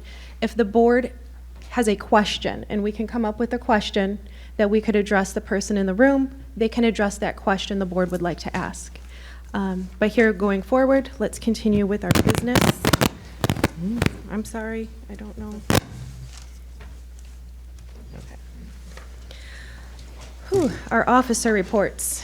Do we want to start with our trustees? Zach, Well, do you have a I give trustee? for the planning commission. Okay. We had a couple interesting rezoning requests. One for the Congregational Church, which Mr. and Mrs. Rapp have currently purchased the church, and they would like it rezoned from its current status, which is residential, to a central business district. We reviewed it over as a planning commission, and there were some residents there also, which was very important. The thing that everybody was looking at is, what's it gonna turn out to be, what's it gonna look like? That was the big question. So, the planning commission came up with the contingent upon the combining of the lots, that we would approve the rezoning request, but that has to be done first before it comes to the council. Oh, thank you. I'm coming. And at this time, it hasn't been done. I just talked to Mrs. Rapp, and she's in the process of getting it done. But we're going to table that until she produces the information to the clerk, and then we'll get back on the table here. Mm-hmm. That works? Can she speak? No. Do you have a specific question for her? It comes up, no, it comes up on the, okay. Okay. And that's Anything about it. trustee-wise? Nope, Okay, Justin? appreciate it, thank you. I have nothing. Mr. Edwards? Nope, not here. Not at this time. Okay. You want to give your report? In the respective time, due to the lengthy agenda, I have printed out my report and gave it all to the trustees prior. I will be putting it on the website under the clerk section for tomorrow. Thank you. Do we have Caroline here? No, she is Okay, absent I didn't think I tonight. see it. Okay, so no treasure report. I also have, that was it, right? Just president's report. Okay. Can you hear me? So this month, we had a few pre-planning meetings in the Village Hall. We met with Friends of the Village Park. The village team went over the next steps for construction with them. And the county came out with their, what they call their A-team. We had JP, Vicky I'm not going to say Rowanski, and everybody else from the MEDC that would offer their assistance to the village, met with me as the new president, kind of went over what they could offer the village and their assistance in any way. I also, Don Brown came out, similar thing, just to say hi, to meet me, and to offer his assistance to the village in any way. We had WBRW stop in at Village Hall for a quick interview, They were going around the community doing a segment of looking forward in 2023, the plans that they've stopped at the library, Parks and Rec, all of the government. So that was on there. And then I had a quick meeting last week with our insurance, our Ascend group. They went over their moving into more of a digital platform, and we went over any needs or concerns. The Village Hall continues to be open on Fridays. So we are now open out 5 days a week, 8:30 to 4:30. Cindy and I are taking turns covering every other Friday.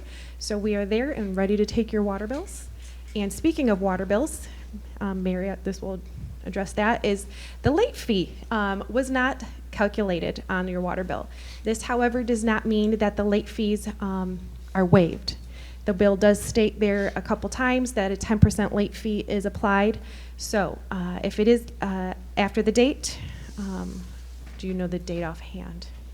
No, I didn't it's check like that. February 7th, I think. Okay. You will still have a 10% late fee. With the water rate update, going into that, Clerk Trapp, Treasurer Miller, John Kasor, and Chris from the Water Department, and myself, are also known as the Water Rate Planning Group, is meeting this Wednesday to determine the next steps in how this change is rolled out. We need to see what our water bill, do we want to change it? Is it going to look different? We would like to send out some correspondence to the residents to inform you when this is coming, what to be looking for. So we will start meeting on that. I had a phone conference with Mr. Clark and Mr. Kasor regarding bringing the ordinance language into compliance with the new rates, so that as it changes over, they marry up and everything can be implemented there.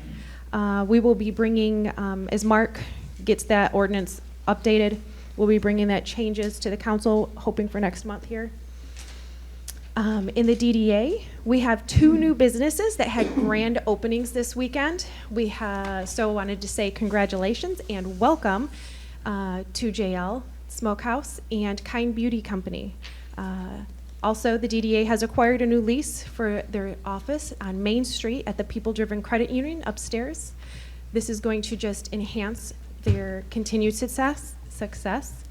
And it comes with a lot of new exciting possibilities for the DDA because it comes with a lot of space for them. And we're thankful for that. Our road millage, I have a meeting this week with our bond counsel and engineers to get the conversation started of what are the next steps here. I've never created a road or done this before, so we are leaning heavily on our engineers and our bond counsel there. Around Village Hall, we had a few updates on this past month. Our front door received a little TLC. Needed a little weather stripping, keep that cold air out and the warm air in. With the mayor's scan, those are the documents on demand. We have our contract has officially been initiated, and we are starting to create our records page for the village website, looking to get the folder started for all of our boards and commissions. And it's here that we'll have agendas, packet information, and meeting minutes. The hope is for all of our boards. We will be scheduling an in-house meeting with Rob from Ameriscan to come out and show myself and Clerk Trapp how to start working with this software. We have also addressed our records organization. Catherine and I were up there the other Friday. That records room has become apparent that our record storage could use some organization. And although Clerk Trapp has been working on it, it is a lot. So I've asked Clerk Trapp if she would mind if I could come alongside her and support her in this effort. And we have a game plan going forward of how we're going to attack this. It's going to take a bit of time. Again, it is quite disorganized and there's a lot of information up there. However, we are both determined to put in the time and get this done so that the staff can easily access the necessary documents when needed in a timely manner. In reference to the Romeo Community Schools, I have met with Superintendent Robinson a couple weeks ago. He had reached out to me requesting to set up a meeting. This meeting was to bring me up to speed in the movement of the Prospect property, as the middle school was demolished and the property is now sitting there. The assessment of the property has been wrapped up and it is moving towards the RFP stage at the school board table. From here, the next steps would be for the school to award the bid in the sale of the property. This will take some time, a few months.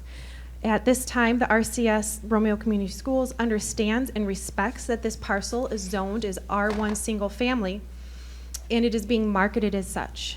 Moving forward, it has been mentioned that this is still a process, and we all know how government and processes work, and most likely we would not see work until at least 2024, assuming everything falls in line and there's no setbacks at any time. I wanted to let the council know that I have responded to the letter from Corbin and Corbin as council directed me at the end of last month's meeting. Literally just this afternoon, I received an envelope in my hand regarding it. I did not have time to open it. We will address that next month in a closed session again. I wanted to come back to the radar speed signs. A couple people have asked, as they have not been out yet. Chief is working diligently on this. He is currently conversing with Macomb County on getting the permit for the poles that the device is attached to, as the poles need to go, I go ahead. actually spoke with them this morning, and he said we will be approved, it just hasn't been approved yet. Yay, okay, so there's even better. So these should be up, month, 2 months, it's okay. So soon we will see those flashing speed. In regards to Ford, I attended another virtual meeting this month with the task force. With the shuttering of the plant coming up, they have decided to turn up the dial, and we are meeting monthly now in order to stay in communication. This way, everyone is poised and ready to take action when the time comes. And that is my report for the month. Whew, let's move into committee reports. We have a Bruce Sewer Committee. I didn't add that into my president's report in case one of you wanted to touch on it. We did have a meeting this month with Mr. Philbrook,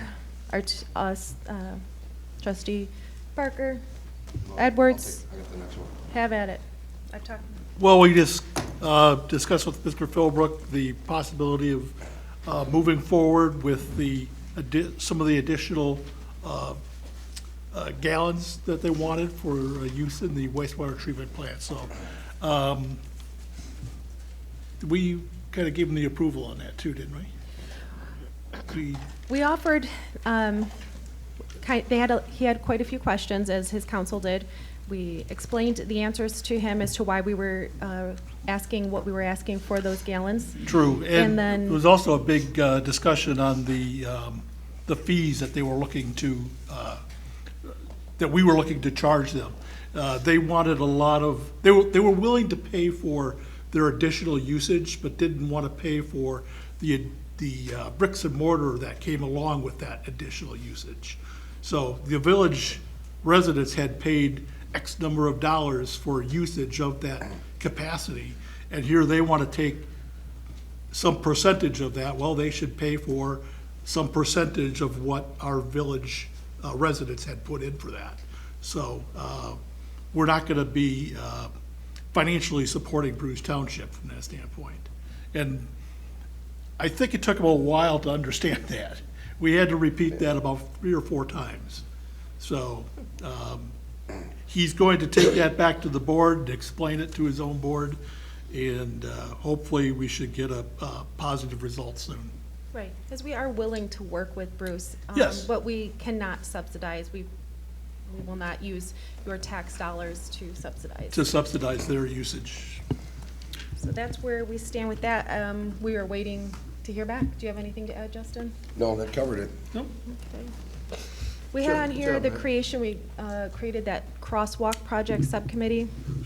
Did you guys meet or? So I'll take personal blame for this one. I had some family emergency and hospitalization to handle in the past weeks, and weren't able to meet up. So talking with Sean and Zach, we plan on the next couple of weeks getting together. Sean's been out taking a look at the crosswalks, measurements, and just putting some ideas together along with Zach. So we'll sit down probably in the next week or so and hopefully have something for you guys next month. So I apologize.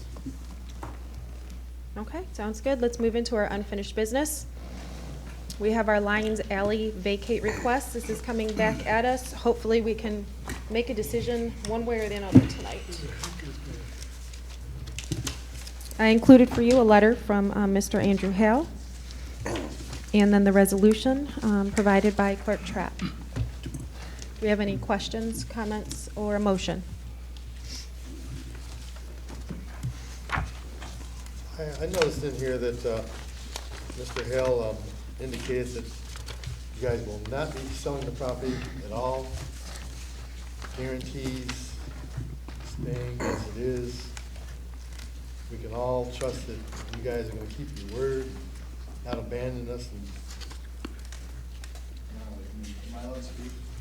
Can I ask him Is that a specific question? Yes, I'm asking him a specific question. For all the people here. Can you come up to the that we'd like to, Well, would you like me to read your letter? Or would you like to read it? I can hand it to you. Okay. I like the letter. It says we have It says, no interest in selling. I like that. My name is Andrew Hale. I am the Vice President of the Romeo Lions Club. The purpose of this letter is to ask for the alleys in an unimproved section of Harriet Street within the boundaries of the Romeo Lions Club properties to be vacated by a resolution of this board. This process is not foreign to this board. The same process recently occurred on Newberry Street. The areas have not been used for public purpose in decades, and the club would like to lower our parcel count by combining parcels where possible. We, the Romeo Lions Club, have no interest in selling our land. We merely want to reduce the amount of paperwork necessary when filing permits and other documents that require land records. We have no ulterior motive. The sole purpose is to have more unified parcels rather than how they are in their current state. As a fourth-generation Romeo Lion and club board member, I can state unequivocally that we do not have plans to go anywhere. The club has been a part of this village for the better part of 80 years. We take great pride in our community, or service to this community, and he is here to answer any questions. Now, I appreciate you putting this in writing, because it's tough for some people to actually put down what No, they absolutely. So- I mean, especially with the apartment building going up next to the edge of the property. Yes. We're aware that people are concerned, and we aren't going anywhere. We've been here, we've owned that land since the 50s, we've been a club since the 40s. We don't have any interest in leaving. It's just about cleaning it up. I mean, there's due care agreements to alleys and streets, and those aren't met. So why not just not have them? Would the gate at the Denby part still be there? Washington? Egress? I mean. Oh, we need it for pass-throughs anyway. Yeah, I mean. for It'll pass- stay there. It's mostly shut now anyway. But since That the- part, there is no road there. That Oh, road doesn't Yeah, but there's exist. still an egress. You can kind of walk through to get Sure. uptown. I mean, Right. I come through the trail, go through there, and I end up in town. Right, yeah, we always leave it open anyway. Okay. We allow the village to put snow and stuff on it. Andrew, with your experience, would we need some type of agreement then with you? Because I know we currently use part of it for dumping of snow. No, there's no agreements to that. It's just. There's nothing It's currently. just always happened. And we don't really plan to stop that. We are part of the village. Yeah. Mark, do you see any reason that we would want to look to draft some type of legal agreement with, for use of alley, street, whatever we currently use for our excess snow?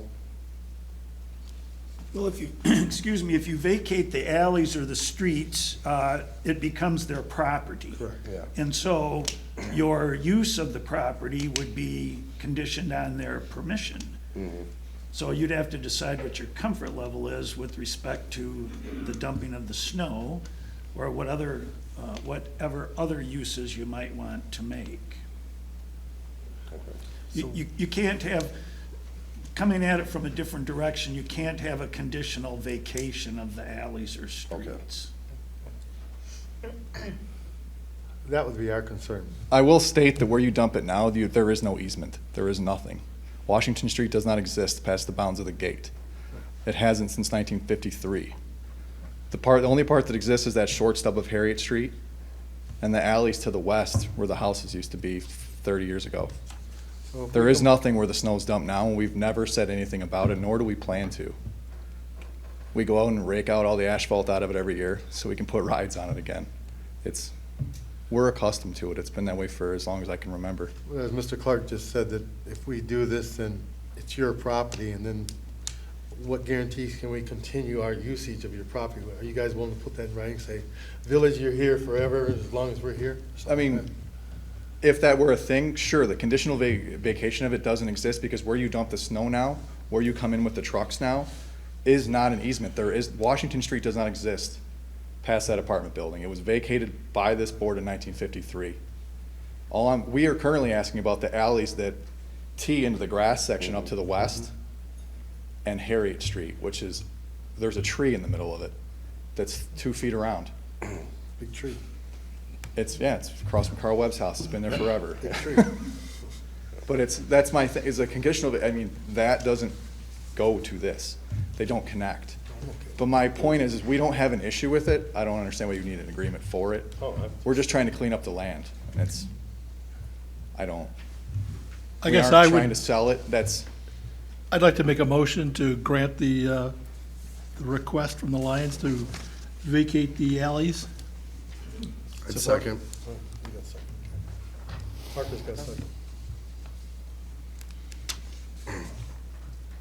Thank you, Andrew. thank you. We'll bring the snow next week. That's what they say by the end of the week. Continuing on.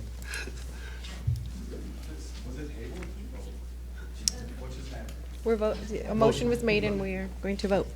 We're gonna vote right now. Do you want to all in favor? You can call roll. That's up to you. I can do roll call. Go ahead. Edwards? Yes. Bartholomew? Yes. Parker? Yes. Fowler? Yes. President Poznanski? Yes. Motion carries 5-0. Item B, under unfinished, we have elected official cell phone. Catherine took care of this. She provided for you the monthly price, $39.99 per phone with unlimited calling and messaging and data. A 2-year agreement is required.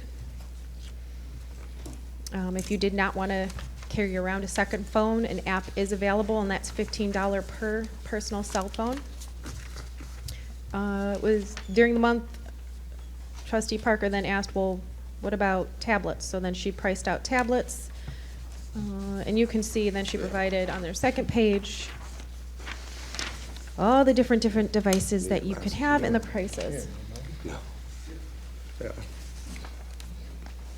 I think it's good information. Maybe we should look at this when we get into the budget.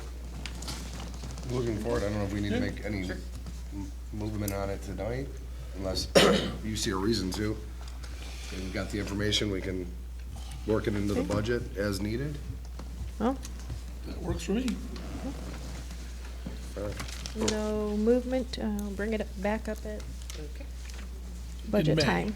Okay, moving to item C, Village to City. Yes. This was a request by Trustee Fowler. I provided for you as much information as I could here, going back to the minutes, different things where the committee presented their findings and recommended going forward. Madam President? Go ahead. Through the village to city ordeal, I'd just like to make a motion right off the bat here to end, terminate all financial payments and activities for the village to city. That's been done already. No, it That's been hasn't. done with the committee. The But committee's been dissolved. There's funds in certain budgets Really? to pay up some of our consultants. No, as I included in here, one of the things was the president's report from last year, where it was addressed, the village to city process remained on hold until the completion of the annexation request we submitted last year. Our application is being considered by the Macomb County Commissioners and the Office of the Great Seal of Michigan. This pause was put in place because the next step in cityhood process requires an official boundary survey. Due to the possible change in boundaries, if approved, we would not want to incur the survey cost twice. So that was last January, and since that time, the commissioners have met, affirmed that annexation. So this is where we sit. If we were going to go forward, we would be getting a boundary survey. So it has been in the process, although not talked about, it has still been hanging out there. We dissolved the committee. Committee, yeah. You dissolved the committee that did the research. You didn't put an end to going forward in the process. That is what Trustee Fowler is So your motion again, Zach? motioning. To end and terminate all financial payments and activities? And to no longer seek cityhood? Yes. I'll second that. Would you call a roll call, please? Fowler? Yes. Parker? Yes. President Poznanski? Yes. Bartholomew? Yes. Edwards? Yes. Motion carries 5-0. Okay, now into our Purple Heart community. We heard the presentation tonight. Where did the board want to go with this? Justin, this is your line item. Yeah, I'd like to make a motion to move forward with filling out the paperwork and getting the proclamation. I'll second that.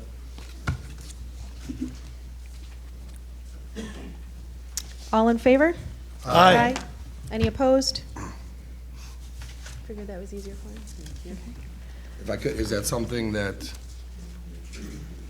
Megan, President, or Trap, or Court Trap, is that something you guys can handle, or can I work with one of you guys on it? And whatever information we need, I may not be privy to, we could. Right. Fill it out. It sounded like the next steps were to get with the. Yeah, she handed Yeah. me the Yeah. list of people to get with, So, so. have Or an at it. official proclamation. Okay. Go through the process, all right? Yep. You can reach out to one of us or take care of it yourself. Bring it back next month. Yeah, well, yeah. What's that? I said you can take care of it yourself, get with one of us, bring it back next month. Appreciate Okay. it. Item E, the village planner. I had in here a proposal from the county. Upon Mr. Caston's leaving, we asked him his recommendation, and he said that he did know that the county supported smaller communities, so we did reach out to them and heard back. Tonight at your table, however, I did present a second proposal that was also provided by Mr. Caston. However, it didn't come till this weekend. It is from somebody that has worked closely with him, under him, and is getting their certification. Madam President, can we table this until we have a full board here? We can hear all comments? That makes me nervous because that means we have no planner in the meantime. So we have planning commission meetings, ZBA questions, and work going on at the village hall that we do not have a professional to reference. So could this council do that? Absolutely, you have the right to do that. Well, I think the Would I plan- suggest that? Absolutely not. I would like us to make a choice. Well, I know the planning commission has some personnel on it that's pretty educated in certain areas, so I don't think they'll be up a creek without a paddle until our next meeting. Well, I don't think that, I just, in the village office, we often get daily phone calls regarding planning, and we are not the professionals in this area. It would be like if someone called to ask me an electrical or a building permit question, and I am then putting the village's name on the line with my answer. I'm not the professional. Cindy is not the professional. And I don't know that saying to the person on the line to wait 3 weeks until the planning commission meets and possibly someone has an answer for you.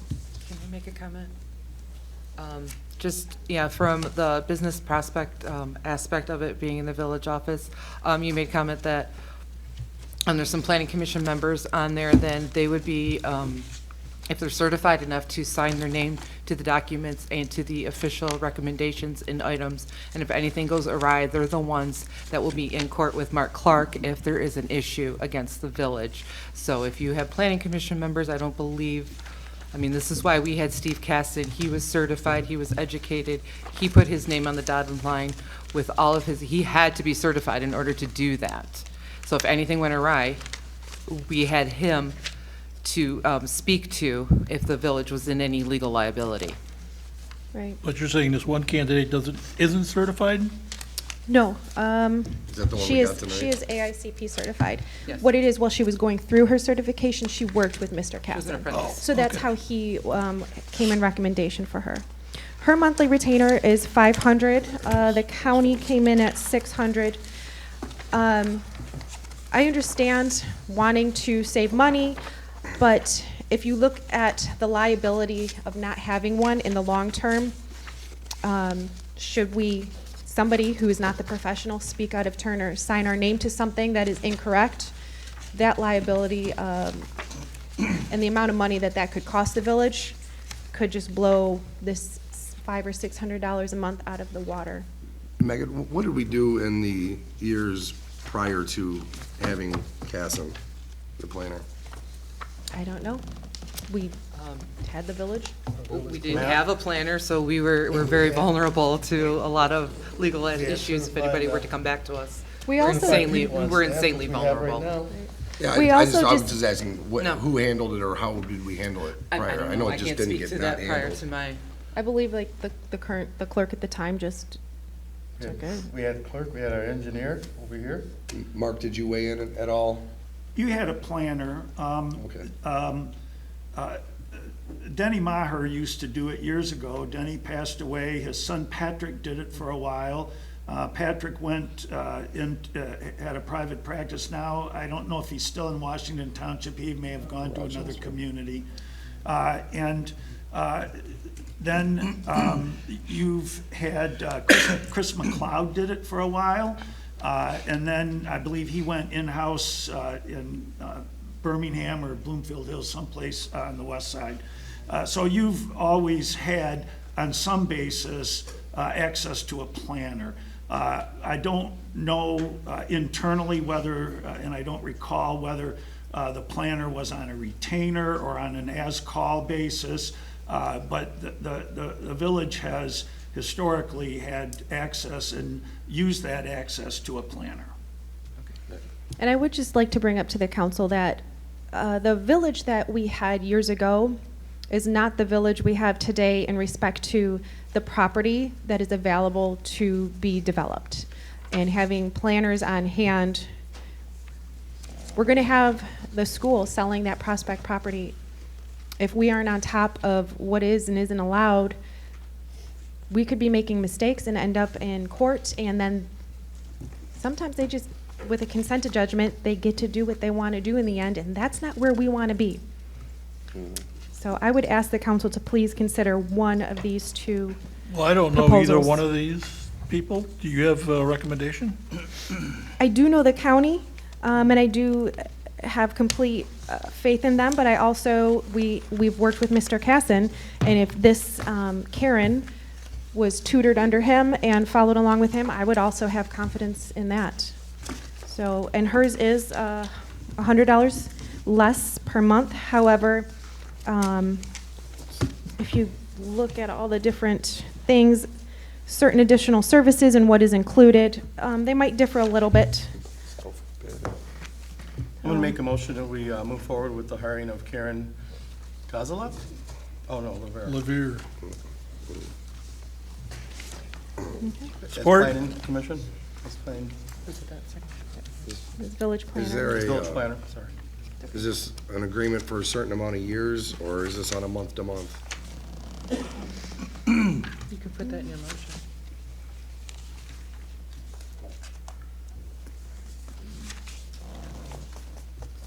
With her to be paid on a monthly basis? Or not? Yeah, I didn't know what the agreement, if we've seen something from her, if it was put out to be on like a month-to-month basis, or if we had to agree for a certain amount of Yeah, I don't months know. or years, or, Doesn't because we say- just got it today.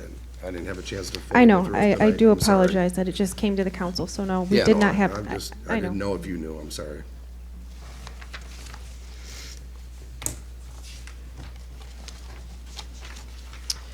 It just says the planning group will provide the following professional planning consulting services at a rate of $500 per month at the request of the Village of Romeo. She'll attend 12 meetings annually. She lists the different fees for the different meetings or site plan reviews. Yeah, it doesn't seem to talk about time frame. No, be my concern, if we're stuck. Well, you could make a motion for a certain amount of time. The county did 6 months to give time in case the arrangement wasn't working well. There was, it wasn't a long-term Can we- one, 6 months to Then try we out. hire her for the amount of 6 months? To see how she works out? Sounds good to me. At least we have somebody on the books to, I mean, we have a ZBA meeting coming up on the 1st. We have planning questions that we need to, that are lining up, so.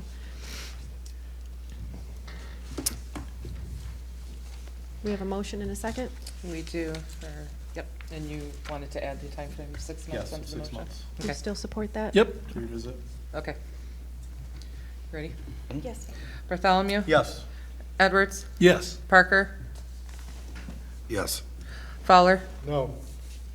President Poznanski? Yes. Motion carries 4-1. Okay, and now we have our DDA Winterfest. My info. So we were provided, I have the email written by Director Miller, and then the letter from the businesses. All of them are listed that are opposed to these food trucks. And then I went through really quick and grabbed our event permit from last month that we saw. So you have our event permit in here. We have outline and timeline that was provided. The other page.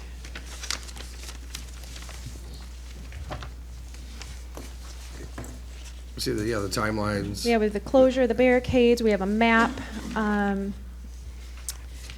However, so, and going back over it, I don't see where council even approved food trucks, is kind of what I'm getting at. And all this information that I've went and dug through out of the last two meetings, food trucks are not mentioned here on the event permit. I do like you put the ordinance in there too. That Yes, so that we recently could adopted. reference that, should we, I don't know how far we want to go in the weeds with this, and then also the actual permit that would be filled out when they come in, transient merchants come in. So I don't know where council wants to go with this. I know the businesses would like to put a stop to it, but then I also question if we ever even started it. Well, if we haven't started it, though, that doesn't stop them from coming. So if we want to actually stop them from coming, I think we would have to have a vote to eliminate it. To say Or that. not eliminate the event completely, just Not eliminate the limit event, the just event to no food trucks. vendors. Well, if we've Yeah. never even approved it, then we can't not approve something we never even approved. I'm not canceling not something, I'm just saying that we're not going to Not- allow. not- Who did the not- food vendors get their permits? Elizabeth, is this a DDA event, have you guys contacted these food trucks at all? Yes, so part of our procedures within the office that's been established since I took the role 15 months ago, there hasn't been any before. It's what we've followed for the last 4 events, well, including this one, because this is our 4th event that we've done last year that have all been brand new. This is our first reoccurring event. So my staff member, who is our admin and events coordinator, Madison, created the event permit. It's been reviewed and approved by the village clerk, and looked at with our board chair, myself, and so forth. So we were advised that since we did an event permit, that all of the permits that fall underneath that we handle them within the DDA. So we've been taking care of them. I know some of the concern is, well, why did you only charge them $25 a person, or for the day? Well, I believe, if I'm correct, Catherine, correct me if I'm wrong, but I believe a 30-day permit is only $50. 30 days, 150. 150. 150, okay, that's a little off. Which I did confer with Mark Clark, and I spoke with Catherine today to clarify that in filling out our event permit, the permit nowhere on itself does it say that by filling out the permit, do you waive following ordinances, which would mean you would still need to come in and get a permit from the village for food trucks. If the ordinance specifically does call out times where it is waived, though, so I wanted to make a point that it does say during Peach Fest and, where is it? I can't remember if it was the garage sales when they used to be very popular. Those 2 times, these permits were waived. So that if this is something we do want to do, that when someone does come in for an event permit, and we do want to waive this, we need to add that in somewhere. Because to Elizabeth's point, this is something that has kind of been happening, and we need to get it in writing. Which way are we going to go here? Do they need to still come to the village for a permit? As it stands, they should. But if this is something that we would allow to be waived when it comes time to ask for an event, Excuse me, Madam then we need President, to is put it it in something there. that we can just identify with DDA activities? I mean, obviously, they're putting on the show, and they want to keep everything, so I know there's like Peach Festival when we have the food trucks, so we want to make sure that. Right, so if we don't- want to amend the ordinance to include some sort of language that Yeah, encompasses Whatever it. show they put on, it's theirs. Yes.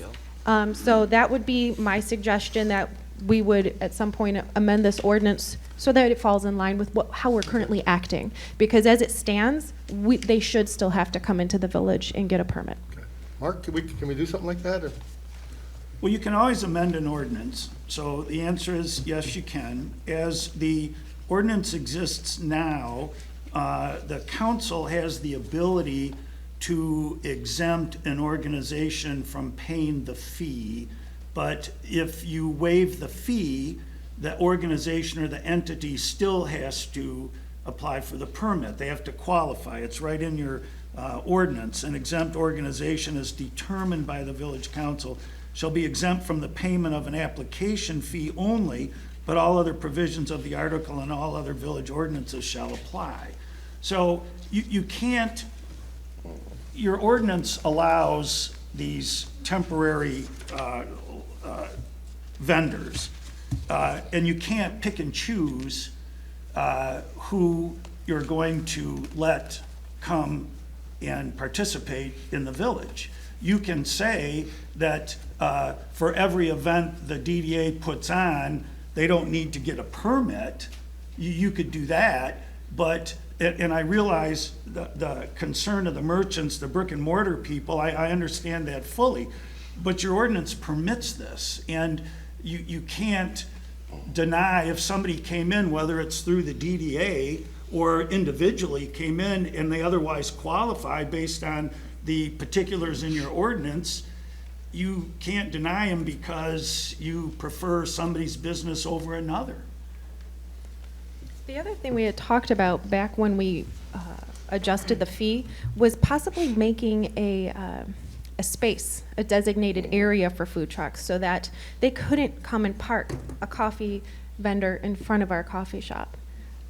That they would have a designated food truck zone, and they would have to, the permit would apply to that space. Stick them out of Fords, huh? Because your ordinance right now, your ordinance right now, for the good or the bad, your ordinance says transient merchants are authorized to engage in temporary business. So you can't, you can amend your ordinance and eliminate transient merchants if you want, but you can't just by fiat say, well, we like you, but we don't like you. So currently, the way it's written, these merchants have to come to us individually and ask for an application and fill out. And pay the fee and qualify So currently, under we the can't terms. just allow this to happen based on what we have in front of us. Well, somebody's got to apply for the permit. Now, the DDA could apply for, and I'm making up numbers here because I don't know what's going on, the DDA could apply for 5 food vendors or trucks, however they're going to manifest themselves, but somebody's got to apply for the permit, and somebody's got to pay for it. And the permit does say that they need to fill out the form 5 business days prior to the commencement date of when they will be here. So if this is going to be done, it needs to be done. Because part of this is, right, we collect like their license or whatnot from the Insurance. county that say that, you know, they're eligible to serve food. They've got liability insurance. And I know when we waive it for like the Peach Fest, the county sends out a crew of people that highly inspect these, the setups. I mean, Andrew, yeah, the health department comes out and does pretty intense inspections on everything. Elizabeth, what's the DDA's thoughts on this, or is this the first time you're hearing it too? Yeah, this was a real shocker. You know, you hear grumblings here and there, but to my knowledge, and I take the food trucks or don't take the food trucks, you know, some of this is above my pay grade, so I'm just trying to make everybody happy, but I also want to make sure that we don't end up in a situation where we have legal contracts that we have with vendors. They've already submitted fees, they filled out the paperwork, they've submitted all of their licenses and whatnot. We follow the protocol within the village's offices. So I'm concerned from that perspective. I actually have drafts for you guys. I'll just hand them out just so you have them. They do say draft all over them, so please don't post them anywhere because there's a couple of things. Thank you. There we go. And Mark, I don't think I have enough for you, sorry. That's all right. Could you pass those other ones Yes. around, Nate? This is for you. Okay, there you go. The map's on the bottom of it, and, you know, I had actually a lovely meeting yesterday with a couple of the restaurant businesses and another business owner yesterday, and, you know, worked through a lot of things. Here we are, we're 12 days away from this event. Thank goodness, we were able to stop the presses on those event, posters and whatnot that were about to be printed. That would have been costly for us to cancel that, but luckily we were able to stop. So at this point, it's kind of hard to switch horses midstream. I'm concerned a little bit too about the perception of Romeo 12 days out from an event, suddenly canceling this. There's a lot of hype around this. The race, the 5K race, is sold out at almost 300 runners already. I won't wax long, I promise. I don't think but anybody's it's- talking about canceling the event. No, I understand that. But what I was going to say is, Trying to give you what you want. the advertising of the race has gone out to over 40,000 runners in Michigan alone, and they talked about food trucks and the different things that are going to happen. So it's out there that this was going to be provided. So I'm just looking for a little bit of direction from this board. It was in November that at a DDA meeting, the draft of it was presented. The former president was part of that DDA board. Our current president was part of that DDA board. On December 5th at the DDA meeting, all of the 2023 events that you guys have seen was approved. The permit was applied for. We came to the village meeting on the 21st of November. We talked about it. So it's, at no point has there been an outcry from the public or from anybody on the board saying, we don't want these, we don't want these. Because we certainly, of course, would have had the direction and the fortitude to take heed to that. But I did want you, if you could, look at the back. There's a stapled group. You'll see the map there. The only places, because the only things that we were looking to do was provide a little bit of extra relief that might be necessary. So you can see the red, I believe is it in red, Catherine? I can barely see your. Food trucks are purple or pink? Pink, okay, sorry. It looks red from here, but that's okay. There would only be 3 on the, and you can see it on the last page as well, I believe. 3 in the doctor's office parking lot, so it wouldn't be closing a street just north of Masonic Lodge, and then 1 on the very south end, and a tent in front of Old World Nouveau. We're very conscious of not taking away business from our we exist to, as you all know, we're kind of social media crazy people over here at the DDA, and we've really promoted them nonstop. So we sent letters out a month and a half ago saying we want to give you first dibs. We did the same thing for Arbor Day, for Vintage Fest, for Screech Fest, and again for this one. The DDA board approved food trucks? Yes, that's part of the That's why conversations, yes. I was going over there too, so. Mm-hmm. Yes. Did you have any other questions for me? Well, no, I mean, you got them spaced out all over the community. I mean, No, I'm two sure- spots, just north and I'm sorry, south. not the community, but the I mean, that's right in front of area where you jails. are. So that's where jails parking lot. We can't just put them in one spot? There's only 3? Well, they certainly could be. I mean, you know, one of the compromises were, what you guys did approve for the event permit was the road closures around the village park.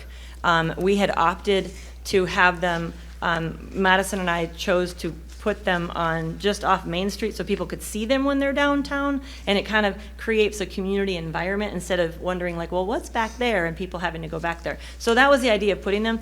We still have those roads available to continue that road closure. We were going to just cancel that with the DPW and the police department. So they certainly could still, we could pivot and we could move them all around there. We could cancel them all together, but again, it's above my pay grade to make that decision because I'm concerned about the ramifications legally. And, you know, if people have already been investing in merchandise and whatnot, and, you know, going forward, we're all ears. I mean, I know we talked yesterday about forming a committee. You know, Marty was there, if I can say that, Deborah and Jessica.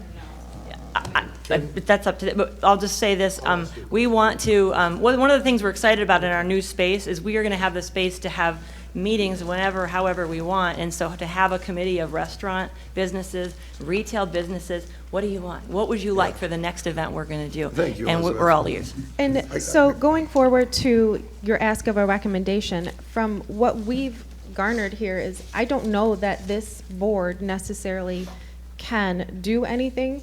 It would be my recommendation that, I understand that the DDA doesn't have a meeting scheduled, but you can call a special meeting. 3 members of your board call it, and you guys decide at your board to change your minds. I think it's too late to do anything about it. I mean, Mickey, that's up did to you them. have something to say? Yeah, go ahead. He asked you. Well, we're real trying to quick, John, keep this before- to just yeah. not open comments. Yeah. Again, do you have, does No, this it's not board, open comments. excuse me, does this board have a specific question? Yes, I have a specific question. What is your question that you would like them to answer? For Mickey. According to what Ms. Miller was just saying, are you in complete agreement with the distribution of these food trucks throughout the area? Am I? Yes. Honestly, no, not in front of other brick and mortar that sells food. I mean, DDA is supposed to bring in the business to bring in people to help the local businesses. Why bring in just to take away? I mean, it makes no sense. My suggestion last night is, I have the public parking lot right behind the restaurant, the diner. Why can't we just put them all over there and use it? I don't care.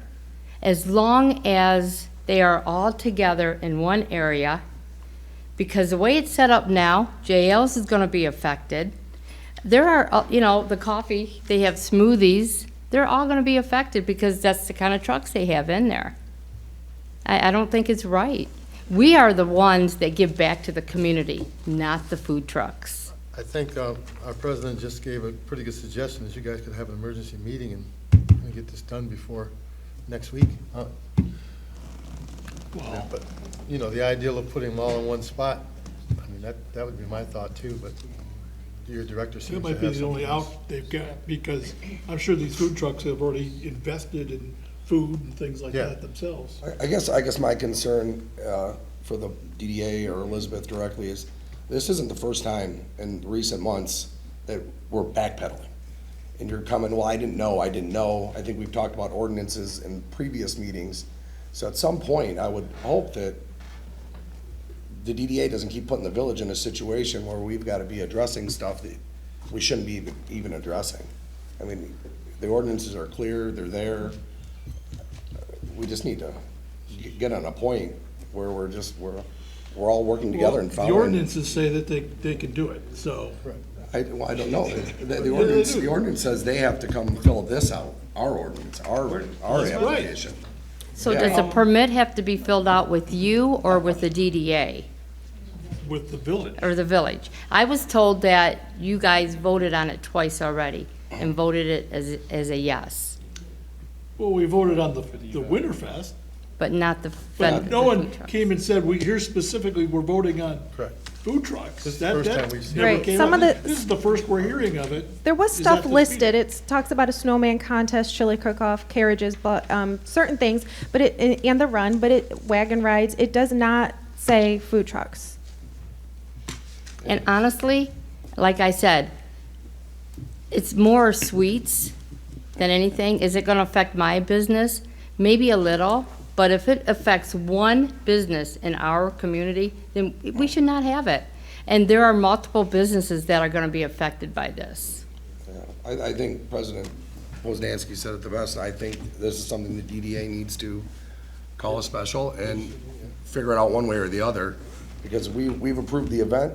We approved it As because the is. board, the DDA board, brought it to us the way that to approve. So I think at the DDA level, the board needs to adjust it. I mean, we fully support you guys if Yeah. we could do it, but Did we I have hear to you- hand out a permit when they come in and request one. At the last TDA meeting, did I hear you say, because all this information started coming in about. Yes. Businesses not appreciative of this. I think during the meeting, you said, as soon as we found that out, we stopped taking checks. We said no more. You kind of stopped because you realized there's a problem. So you probably have a few that are committed, and you're not taking any more, is what you said. Correct, you have the, I'll just come up here and hug Marty, because we're friends. Yes, you have the list in front of you. If you go to the second page, you'll see, there's pictures of what they are. There's some of them are food, they're not all like, I was wrong, they're not all like, are those big thing, elephant ear Funnel thingies? cakes. Yeah. So it's a variety of things. So, we could certainly, to make this easier for all, I mean, we're in the midst of a renovation of a brand-new space. My staff member is part-time. She's working overtime. I don't have the budget to pay her more than what I do. I'm working more than I'm supposed to be working. We're working on things because we've been forced to do some things we weren't prepared to do. Gotcha. We have these schedules and whatnot that need to get out. There's a lot of stuff that has to be done. So, you know, if the restaurant community would be open to it, although I wouldn't want to put the coffee one up behind you, just so you know. I would say, and yes, this does concern the whole village, this does concern this board, because, you know, we've been bringing these things to you. We've been following the protocol as it's been presented to us, as we've been told. So we've followed the proper procedures as we've been told. But there are things moving forward. There's you know, I've talked to our president right after she took office. I said we would like to create a memorandum of understanding between the village and the DDA that will clarify a lot of these things, to make it so we can have these conversations later on. So perhaps putting them around the park might be a good compromise, instead of where we were originally. But to call a special meeting at this point, I mean, appointments are being made here and a couple agenda items. I don't even know what the board makeup's gonna look like. I don't know where we would have those meetings, when could that take place, and so forth. So I don't know if that's a compromise. Perhaps we just have another quick conversation amongst the merchants. I'm not sure, but I'm happy to do whatever. I think that's where it needs to be, is you and the merchants. We had a 3-hour meeting yesterday. So I don't know if the compromise is to do it around the park or not. So, but I'm concerned about Romeo's reputation to do and then take away, and do it and take away. So, Okay, thank you. Put it on the village, I that's on think- the DDA. Are we going to do any movement on this? No. Does anyone, okay. Let's move on to new business. Thank you, guys. Thank you. Can I just add one thing to that? We're gonna move on. We're at 9:20 and our meeting's supposed to end at 10. We're gonna have to extend it, so just please bear that in mind, Clerk Trapp, that we'll have to make a motion at the appropriate time to extend the meeting. I'll address that. Okay. Our CDBG allocations. We're on J. Where am I? J and K got moved to the top. No, we're, Resolution. oh, okay, Yep. sorry, so hold on, I Agenda gotta move adjustments. back. Resolution to fill vacancy in the office of trustee. Well, let me find that. Move back here. First of all, No. Mr. President, First. I want to say thank you for giving us all the information on all the candidates in our packet. You're welcome. J is first. Resolution. Okay, hold All right. on, because now I gotta try and find this. I have it Is it all in the organized here. Yeah, move it around. Let's see. Okay. Aha, okay, here we are. J So, and K. I gotta find it. J is resolution, right? The trustee to fill vacancy. I provided for the council the reason for this. This is that I'm suggesting that we take this step to begin with. Where do we want it? Okay, So the appendix. so we didn't want to move the, oh, anyways. Yeah, we moved J first and K. Yeah, so we're doing the, to, Because the resolution's gotta come before the next one, correct? Right. Okay, so do you have your stuff? Okay. So I was doing research, trying to get, again, as much information as possible for everybody with how this all works. And this is from the General Law Village Handbook. A question is posed, does council need to declare the office vacant before it appoints a new trustee? And it says, it would be prudent to pass a resolution stating findings of fact, such as the reason why a trustee's office was vacated, such as due to moving out of the village, death, recall, default, etc. The resolution can end with the statement, council declares the office vacant. So this is, I had Mark, again, it's just prudent, it's just being very clear as to how this office is vacated in order to create this open space for the trustee. So I had Mark, or asked Mark to create this resolution to, whereas Megan Poznansky was a duly elected member of the Romeo Village Council, having been so elected and qualified in the election that included such office in November 2020, and whereas Megan Poznansky was elected to and qualified for the office of village president in the election held for such office in November 2022, And whereas Megan Poznansky's election to the office of Romeo Village President causes a vacancy to occur in the office of Trustee on the Romeo Village Council, and whereas a vacancy occurring in the office of Trustee shall be filled by appointment by the Romeo Village Council, with the appointee to hold office until the next regular village election as provided in the MCL. Therefore, it is hereby resolved that the Romeo Village Council appoints blank to the office of Trustee. So we kind of Mark suggested we could do these two separate or all together. So first, we would like to My question, declare.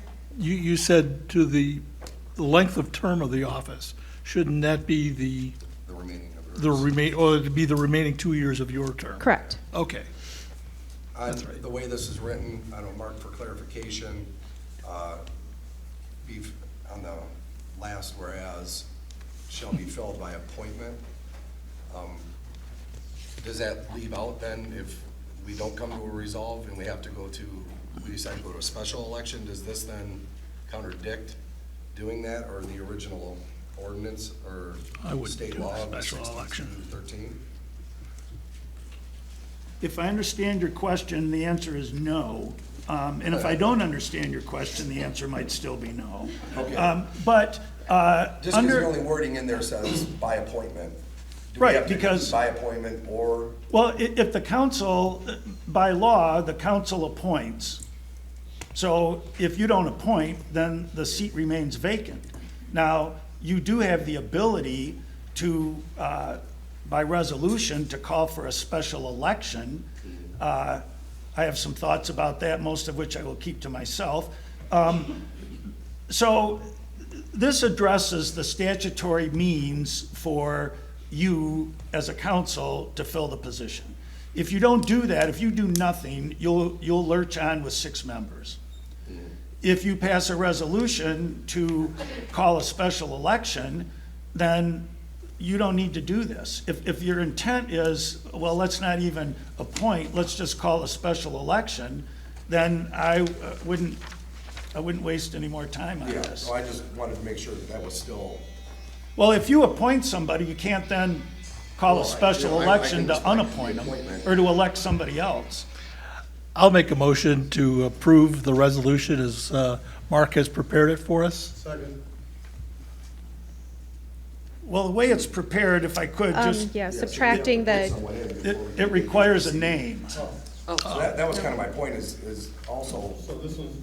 can this just be written to vacate the seat? Do we have to then put the appointed person in, or do we have to deem it vacated first before we do the appointment? The answer is, by operation of law, the seat has already been vacated. Because the president and the trustee are 2 separate positions. They can't be held simultaneously by one person. So, Mrs. Poznansky, having been elected and sworn in, her seat is, as trustee, is vacant. This, in a manner, gilds the lily. It is a formal declaration by the council that the seat is vacant, and because it's vacant, we are appointing this person. And so you can separate it. You can have a resolution to vacate, but to me, that's. We've never done this before. Well, you have. Not like this. Not like this, not. No, that's true. not formally, and as I said, and that's why I attached the front explanation. It's not a requirement, it's not required in the general law, but it is prudent. This just solidifies and puts it in the minutes and in the history that this is why this person was therefore appointed, the office was vacated for all of these reasons. It memorializes how you got from point A to point B. Well, I'd like to make a motion then. First of all, I'd like to say thank you, trustee Megan, for giving us all the information here, and this is something different. And also, I'd like to say our past president, Christine, thanks for establishing I know, I said a motion here, all right. No, we've already got a motion on the table. Oh, You seconded well, that the was, motion to resolve, or, but that was the cart before the horse, though. so we have to So we need a name to kill put that in there. motion, right, Somebody needs first? to rescind it. I guess it sounds like we have to go to K now. Yeah, So we have to that's what I rescind was your jumping motion. into. I guess I'll rescind my motion. And I'll rescind my second. Okay. Then I'll make a motion on K to appoint trustee Tad Siglo to fill the seat. I'll second. I think we should take somebody that the village actually potentially voted for, and that would be Nolan Cares. Nolan Cares, who finished fourth in the voting. Okay, I provided for council here course, my in motion trustee was up. appointment, Still have discussion. the general village law, where it specifies in vacancies, that a vacancy occurring in the office of president, trustee, or any other elected office shall be filled by appointment by the council, and the appointee shall hold office until the next regular village election. All other vacancies in any other office shall be filled by the president, by and with the consent of the council. So this is where we're at with this trustee appointment. Currently, we have a motion on the floor. This is discussion time. Discussion. And that's where I say, I think Nolan Cares put himself out there, put himself up for the public to vote on, and he finished fourth. So I think he should get more credit than Tad Siglo. I agree. Ted Siglo should have ran for trustee if he wanted the job. I did include for the council's consideration all of the people who did put in letters for consideration for trustee. One being Nolan Care, another Tad Siglo, another Brian Minton, Sharon Smith, and Angela Trombley-Goralski. Those were the letters of interest. Looking at the However, resume- in I'm sorry, expressing the general village law, you do not have to send in a letter of interest to No, be you don't. considered. It could be anybody. That just let us know who wanted to be considered here. So those were the ones who did send in a letter, just for clarification. Yep, and Nolan put himself out there for the public to vote on. And looking at the That's what he letters of does. reference, resumes, think Parker- his is the most Did Parker support it? I don't think so. Sorry. complete as far as to fill the seat for the short period of time. Being the ex-president of the village of Romeo, and he also put himself out there. So, Justin, did you second that? Yes.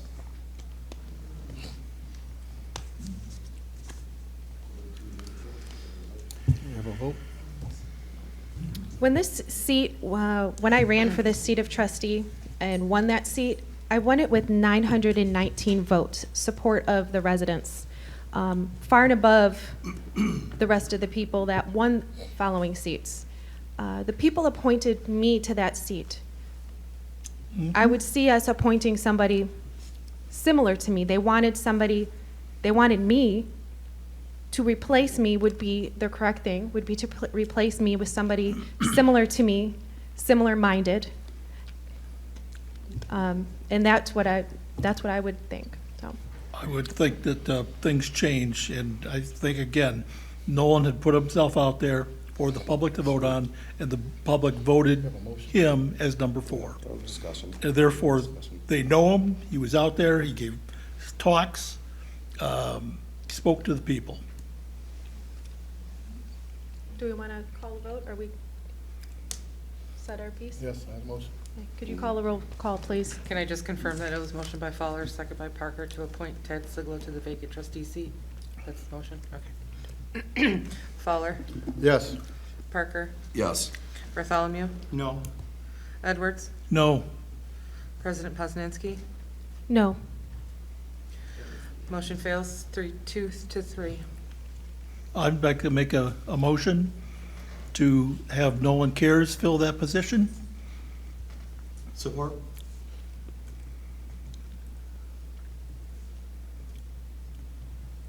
Any discussion? Anybody have anything else to say? Edwards? Yes. Bartholomew? Yes.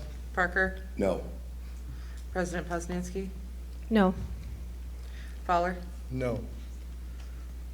Motion fails 2-3. I would like to make the motion to appoint Sharon Smith to this office of trustee.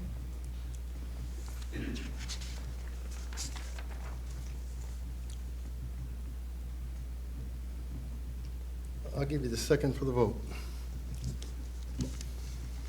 she got fewer votes than Nolan, correct? Yeah, she did. Only by 25. And also, I It's would, 25. I guess, I mean, Right, that really but she shouldn't be is an argument. the last time closest- the seat was appointed, Randy Seidel didn't even run himself. So your guys' argument based on that is kind of null and void because you voted for Randy. and I would say that trustees on this board supported Sharon, believed in Sharon during election, had Sharon sign in your yard, and campaigned with Sharon. I would expect, and I would like for you to continue to support Sharon. She is a qualified candidate who will do the best for the village. And on top of that, I think Sharon would be a good qualified candidate, but my first choice is Ted Sigel. Sorry. Are we good? Roll call? Did we get a second? Bills Fowler. President Poznanski. Yes. Fowler. No. Okay. Parker. No. Edwards. No. Bartholomew. No. Motion fails 1-4. Make a motion to appoint Ted Sigel. You already did. I'll second.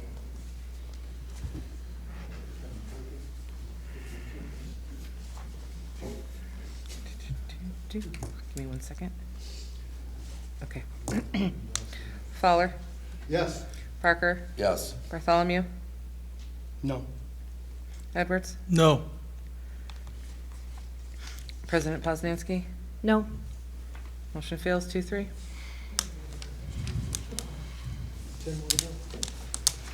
I would make a motion to appoint Angela Trombley-Goralski to the seat of trustee.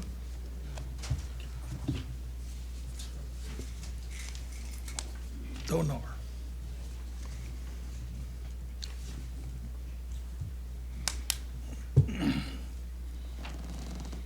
Motion fails. Motion fails. I would make a motion to appoint Brian Minton to the seat of trustee.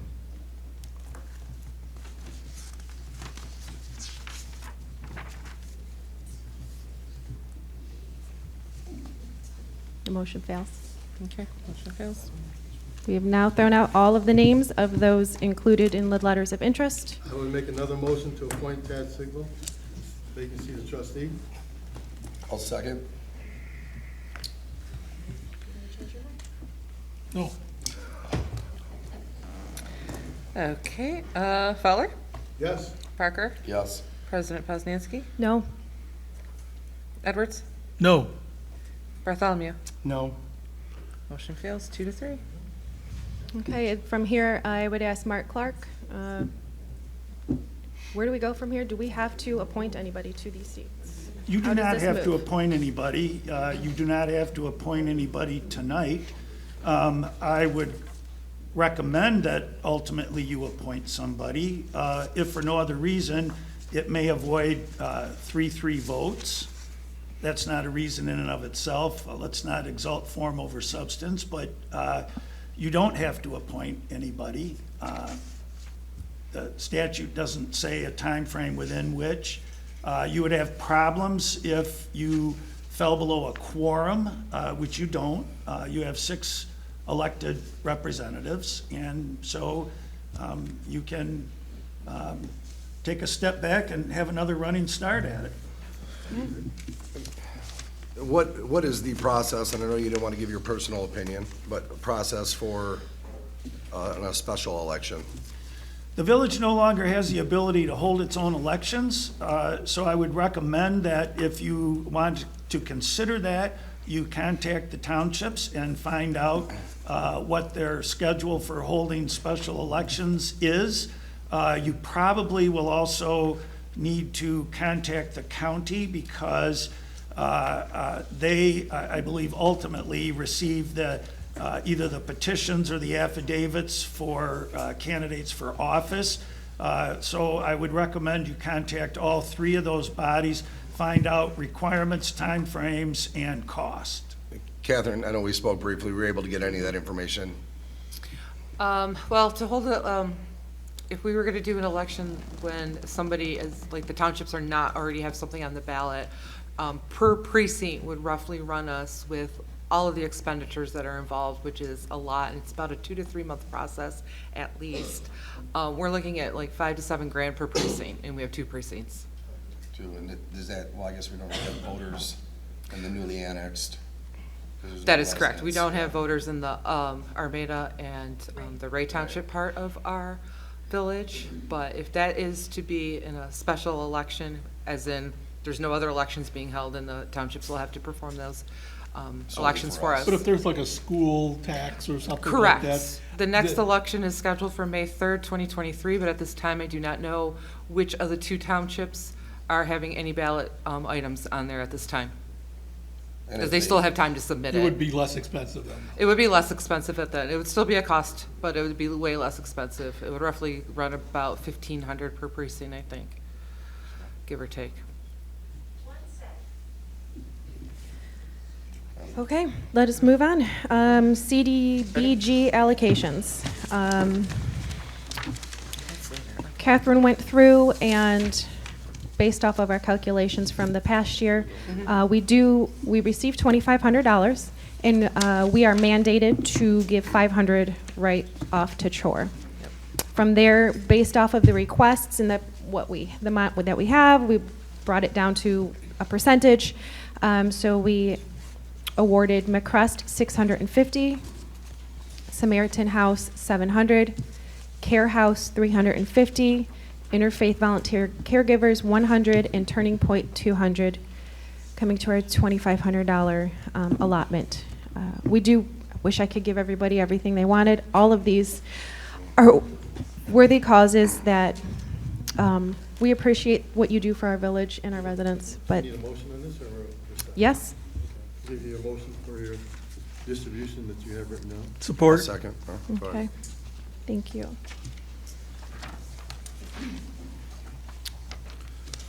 Next, we move on to the Youngers. We gotta vote. We gotta vote. Sorry. I'm trying to move. I'm like 20 minutes. We got how much time? You can do all in favor if you Okay, all in favor? Aye. Thank you. Okay. Can I make a motion to extend past 10 if needed? Second. All in favor of extending past 10 o'clock? Aye. Any opposed? Thank you.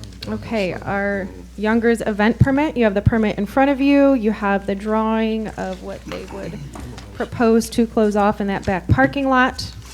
Hold on, easy to talk. It is their St. Patrick Day event from 10 a.m. to 10 p.m. And they provided their insurance for us. Same event, Glenn? Same exact thing as last year. It's the same map format. Everything's Outside electrical, you guys, are you bringing in generators or outside power supply? So we're tap off. We've got power at the pole on the outside, so we just tap off of that. Yeah. I would check that in the ordinance, because I don't think that's considered outside power, so I don't know if you even need the electrical. Okay. Moving forward. Gotcha. Okay. Motion to approve. I'd make a motion to approve the I'll support. application. Oh, sorry. And I'll support. Yeah. All in favor of approving the event permit? Aye. Aye. Any opposed? Thank you very much. Appreciate it. You're welcome. Good luck with your event. We have our budget amendments, second quarter budget amendments. How much, did you guys read this? How much do you want me to go through this? Line by line, Megan, line by line. Just highlights maybe for the audience. Good.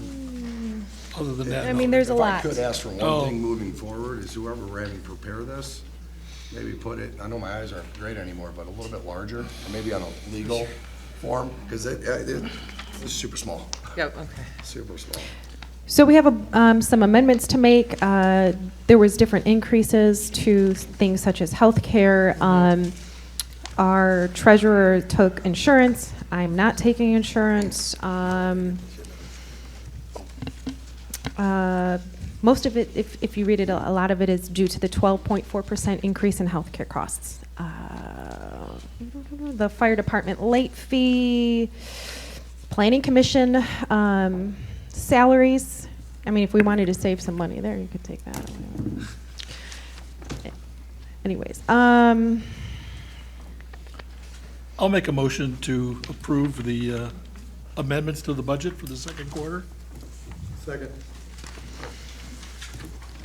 Could you call a roll call on that one, though? We're at that real quick. I know the amendments, I believe, and Shelley, I apologize, she's not here, but didn't she ask for some information back from you, Clerk Trapp, in regards to that late payment and how other ways that we can handle it? If our insurance, your insurance is able to? Oh, sorry.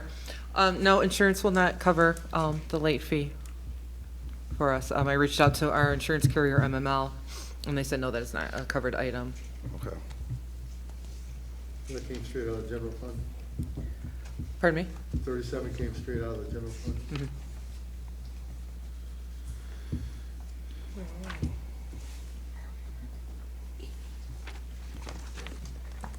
Oh, I'm sorry, we're ready Yep, for we're roll call? roll call. Yep. Yep. Edwards? Yes. Fowler? Yes. Bartholomew? Yes. Parker? Yes. And President Poznanski? Yes. Motion carries 5-0. Moving on, we have the rezoning of the 102 Church Street property. This came to the Planning Commission. Trustee Fowler addressed this at the beginning during his. Yes, the planning commission came to the determination to request that the property owner join all the lots together before the council considers. And I'd like to ask Ms. McLean, I'm sorry, yes. Do you have a specific question, Trustee Fowler? Yes. The planning commission gave you an assignment. Were you guys, where are you with your? Okay, good evening. Lisa Rapp, Main Street Investments. So I guess I'd like to apologize for not filling out or going to Bruce Township to get the application and to submit it. I was maybe unclear on the process. We submitted our application in December. We went to pre-planning in November, and Mr. Casson was there and Megan was there. We submitted our application and before he left in December, and he made his opinion, which was entered on record at the village, that the property was suitable. I guess I didn't read his recommendation, but I assume his recommendation was that the property was suitable to be included in the central business district. And then that opinion was then relayed to the Planning Commission. And the Planning Commission, after coming here and presenting and discussing, the recommendation to the Board of Trustees was that contingent upon the properties, the 4 properties located, would be combined. And therefore, that recommendation would be sent to the Board of Trustees to vote. So my assumption was that we were waiting for the board to approve or deny the recommendation and the opinion of the planner and the recommendation of the Planning Commission that contingent upon making the 4 properties into one, we would be approved for central business district. So if I did that backwards. Yeah, you jumped ahead a little. Mm-hmm. Get the properties joined together, then bring it to us, and then we can send you. So that's what the motion was, or I mean, is that? Yes, the motion was. Okay. Motion by Hall. No, I understand what the motion was. Okay, I'm just asking is, I thought that that was a recommendation. Yes. I thought that was a recommendation to the board, and the board would then approve or deny, and then we would go and get the, I mean, there is really no risk to this board to approve it to be part of the central business district contingent upon the 4 properties becoming one, because if we never do that, then we can never be part of the central business district. So, in light of time. To the council. Okay. And my recommendation to council is table until she gets the time. Can you turn your mic on, Zach? Excuse me. Thank you. Yeah, I'm gonna look out. Yes, the planning commission made a determination and a recommendation, so I stick by the recommendation with the planning commission. Do you have a motion? Motion to table this until the information is provided to our village clerk, so she can distribute it to the council. Second. Specifically, what information? The contingent upon the combining of all 4 parcels, and do you want me to list each parcel? No, I just wanted Okay. specific, that in the motion, what exactly information they All right. need. The they combining of need all to 4 do. parcels. Okay. So that they're clear. Yes. Yes, Lisa? Oh, I'm sorry. So do you have a Put my glasses on. Hold on, we're not here, do you have a specific question for him? No, I do not. Okay, we're gonna continue to move on. I'm sorry, sir, we're not, taking your comment at this time. Okay. Is that your motion, was your motion seconded? Please, sir, please. Is your motion seconded? Yeah, by Parker. The approval to the village Okay. council contingent upon the combining of all 4 parcels. That's the motion. So you would like us to wait until it's combined? Yes. That's what you're asking? Yes. Okay. Tom, did you have some support that would be valuable? I have a question. I have a question for Tom. What did you want to say? That's not a question. That That's not a was a question. specific question. Okay, could you please call a roll call, Clerk Trapp?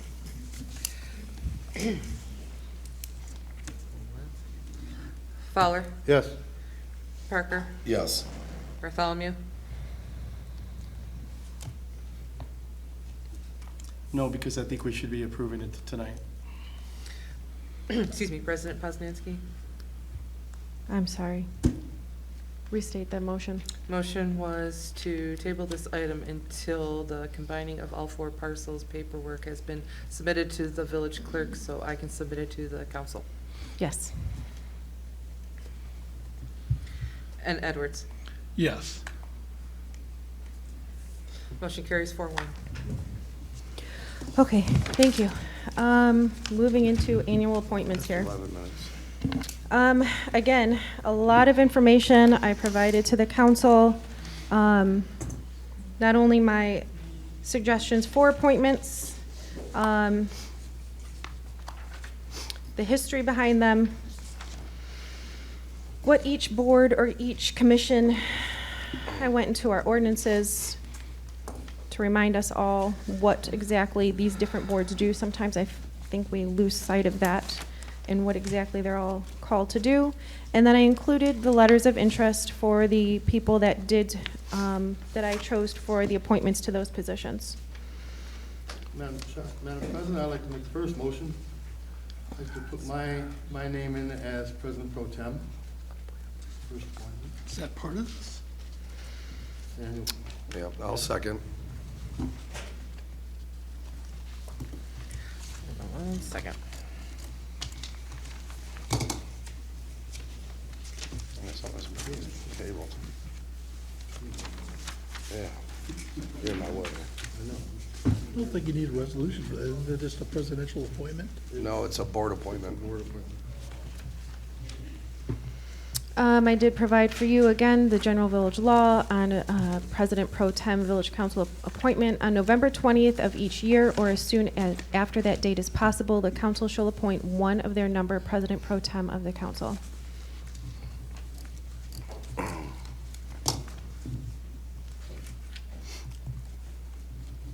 We have a motion for Pro Tem. We have support.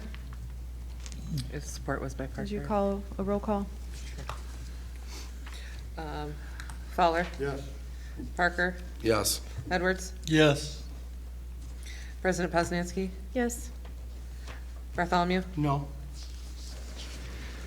Motion carries 4-1. Okay. Thank you, Matt Edwards. Moving on to the annual appointments. Motion to approve the annual appointments as presented. Well, I was very disappointed in a lot of these appointments, to be honest. When we're talking the annual, are we talking just the top of that sheet from No. supervisor down? All of to it. street administrator? All of it. We left off some very key people to their boards that they've been serving. Kelly Stevens, who had been serving as chairman of the Downtown Development Authority, is no longer on the DDA per this. Dave Miller, who's done all that work with the tree board, reinvented the tree board, is just left off, not even on the tree board anymore. I think you've got some people that really put their heart and soul into things, and you've basically just swept them away. Yeah, include Leo Hudson as well. And Leo Hudson. I understand your concerns. However, we have a lot, to tell you, for the DDA board, for the 5 positions that were open, we had 14 letters of interest. We have Yep. people that would But you have a like to person step that up. served on that board as the Right. chairman of the board. And people can therefore, continue. that should count for something. They can continue to serve. We're bringing other people on, fresh ideas. No, you don't have them listed here. They're not on the DDA. No, you can continue to be a part, come to the meetings and be a part of it. I don't have any direct, I don't even know the words I want to use for it. I like everyone that you're putting on the DDA, and I can't pick one person individual, I wouldn't, but I don't know how I feel about 2 residents. The 2 residents are Being- And like I said, replacing 2 residents. I have no issue with either one of those. And given the rules, it is appropriate to have the 2 residents on I board. can respect that, I'm just stating my opinion. Okay. So I'm very upset that you've taken all this experience and just thrown it out the window. And these people gave a lot of hours and really dedicated their time to creating what we have here in Romeo. And as volunteers, and now they're just waved away. And I'd like to add Diane Smiles and Chris Smiles to that list of awesome people that have lifelong residences that have worked very hard, especially with the cemetery. Well, and I do not take this lightly that we are just disregarding that. You don't I don't have to, or we should not be looking to just repay people's good work. New people would like a chance to step up and volunteer in their community, and I'm trying to give that to them.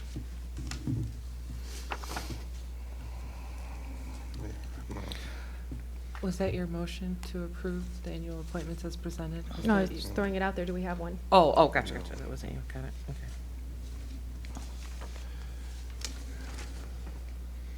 Is there a motion? No, that's what No, we're waiting there's for. no Does anyone motion. have a motion to approve the annual appointments as presented?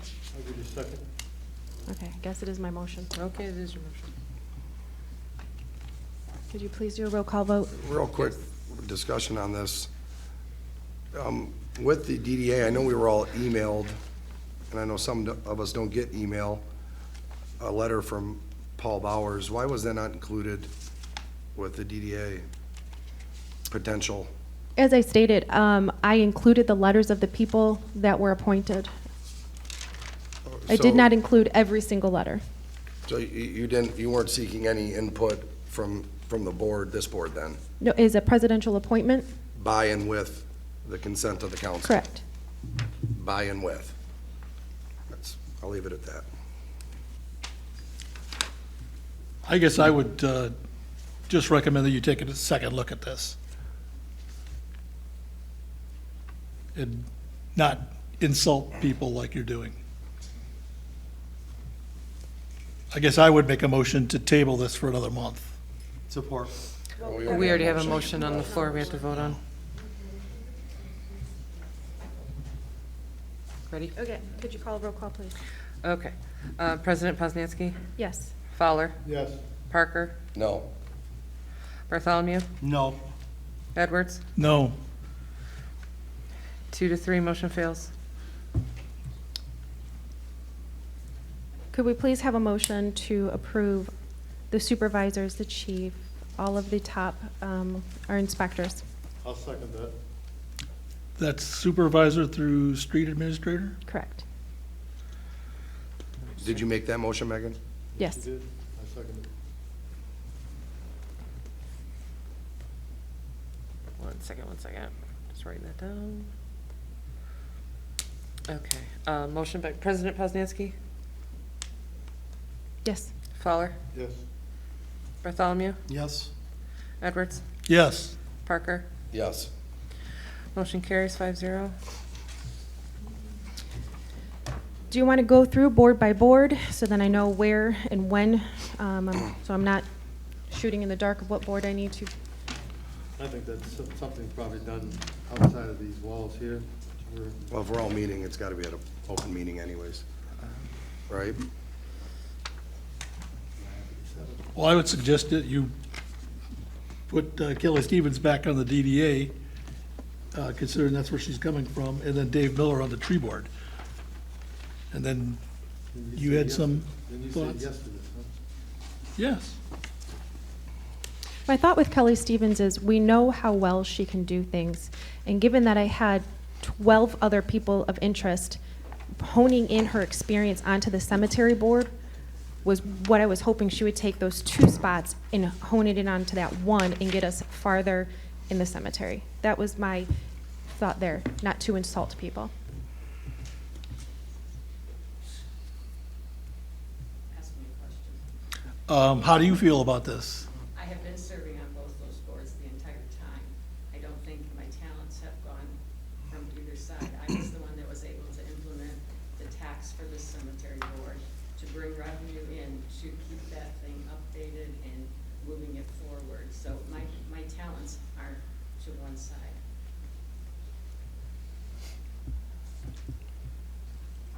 So if you would want to make the approval of the DDA, who would you want to take off for Kelly Stevens? Probably one of the new people. No. I don't, Daniel Lee, I guess? Danielle Lee? About Greg Tar? It's not up for option.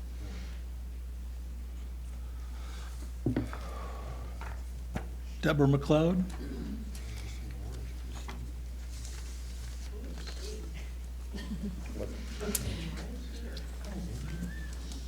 Yeah.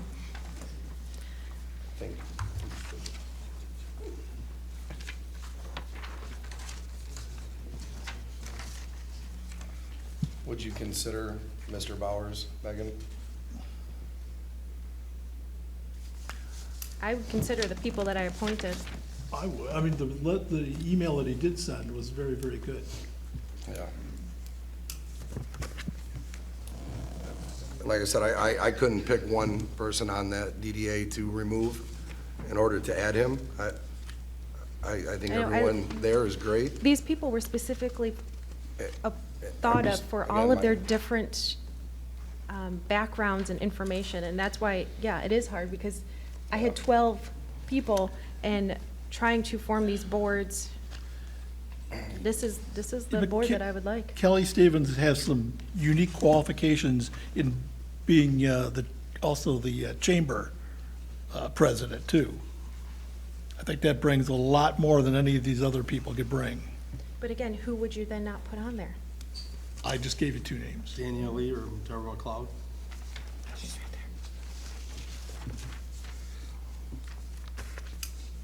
right there. Yeah, Andrew St. Laurent. yeah, I think Deborah personally would be an asset to that board. I think she brings in a lot of knowledge. I changed my mind on that, you're right. Yeah. I would go with Andrew St. Laurent or Danielle Lee. Daniela is on there as specifically for a Tilson resident when it comes time to, we had a DDA issue this last year. That's where Danielle came in thinking Tilson Street. Yeah, I like Danielle also. She's been very involved with the DDA and the events. She brings a good. And Andrea brings a whole wealth of behind her too. She runs multiple. Right, the whole Yeah. village. And I don't have anything against these people, I'm just want Kelly back in because she does an amazing job. Yes, but other people can also do an amazing job. That's what I'm trying to say, is it's not a slap in the face to bring in other qualified people and to try and give other people an opportunity to serve their community. Kelly is on 2 boards currently, and she's the chamber. Kelly serves her community. Yes, she does. So giving somebody else a chance to at least do 1 serving of the community, I thought was, who is also amply qualified, is a great change. It's not like Kelly is not going to be continuing to serve her community in any way. I guess with that, Megan, to contradict it somewhat, you've got Brian Mitten and Andrew Hale both sitting on 2 boards also. So I don't know if that's a fair argument Well, not every board for had, that. So I guess I would think, why? not every board why had Brian 12 people. On 2. So some of the boards And have Andrew. multiple because not everybody filled up this positions. You didn't have enough interest? Some of them. Okay.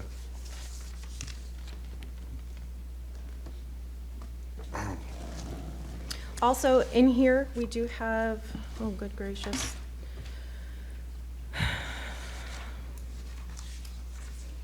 The System Park Committee.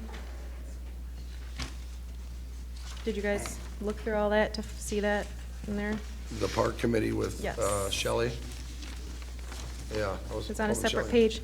Historic District Commission was on a separate page to reappoint Carolyn Seidel, Jennifer Conrad, Yep, I saw Randy that. Chirko, Sharon Smith, and then on our System Park, we have Nancy O'Brien, Bobby Chambers, Clark Stowe, Connie Rivard, and Shelley Rousseau as our liaison. I'd make a motion to approve the Historic District Commission 3-year terms and the Sisson Park Citizen Task Force as presented. I'd second that. Good, we're getting somewhere.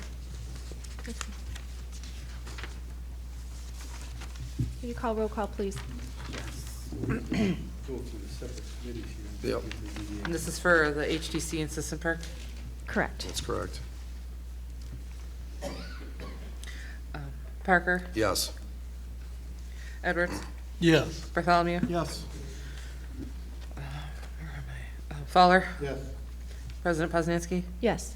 Motion carries. I'll make a motion to approve Debbie Martone as an addition to the Cemetery Board. Support? Second. Oh, you support it, sorry. No, wait, you're second. Sorry, you might run out of motion. Too late. I'm making new as we go. Okay, motion by Parker? Yes. Poznanski? Yes. Bartholomew? No. Edwards? No. Fowler? Yes. Motion carries 3-2. Okay. Are we doing anything with the library? I don't know what we're doing. The library board already established it? Yes, library Yeah, does not library's have good. anything up at this time. Library's good, yeah.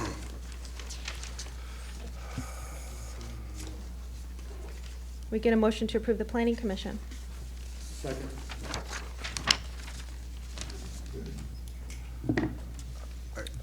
I guess my concern with planning, currently planning and not so much zoning, but planning would be if we do consider Mitten for the trustee seat, then that board doesn't fly as presented. No, we could adjust it accordingly. It didn't seem like anyone had any interest in that. Megan, was that officially your motion Sure, then? that's a Okay. motion by me. Can you read All it right. again, please? I seconded it. To approve the Planning Commission, motion by Poznanski, second by Fowler. That's what was just said, to approve the Planning Commission. Roll call vote, Poznanski? Yes. Fowler? Yes. Parker? Yes. Bartholomew? No. Edwards? Yes. Motion carries 4-1. What do we need, zoning? Yeah, I'm good with zoning. I'll make a motion to approve the zoning board as presented. Second. Okay. 1 second. Okay, Parker? Yes. Fowler? Yes. Edwards? Yes. President Poznanski? Yes. Bartholomew? No. Motion carries 4-1.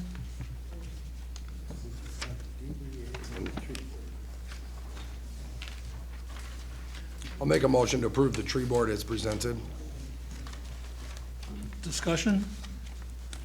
I need a second support. first. Go ahead. Discussion? This is where I would like to keep Dave Miller on this board. I think after all he's done to recreate this tree board and to make it a meaningful board again with all the moth cleanup and all that kind of stuff that he did, tree plantings and everything, I think, and he ran the tree board. He was the chairman of the tree board. So I think his name should be on the tree board. I'm sorry, was that a motion by Parker and second by Poznanski? Second by me. Second by Fowler, thank you.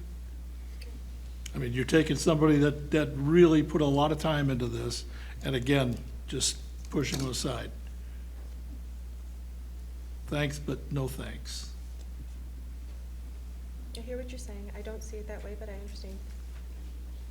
I agree with Matt. He's done an amazing job for us over the years. Why take him off? Ready? Parker? Yes. Fowler? Yes. Bartholomew? No. President Poznanski? Yes. Edwards? No. Motion carries 3-2. Okay, we're down to just the DDA, Which one? to the Downtown Development Authority. Make a motion that we accept the DDA as presented. I support that. 1 second, give me 1 second.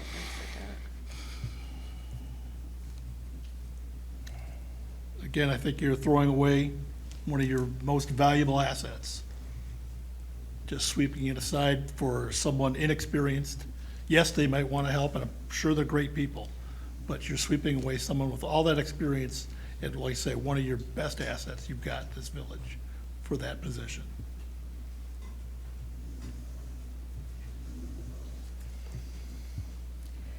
Again, I hear you, and I understand that, but that is not how I see it. I see this board, all of these people bring their own assets. Kelly has served her time. She's done well. It's not that I don't appreciate her, but she also serves in other capacities. We have people that want to give their time. In the past, people have always been allowed to serve as long as they've wanted to serve, once they've been on a board. No, that's not the Yes. truth. So you've at least been talked to.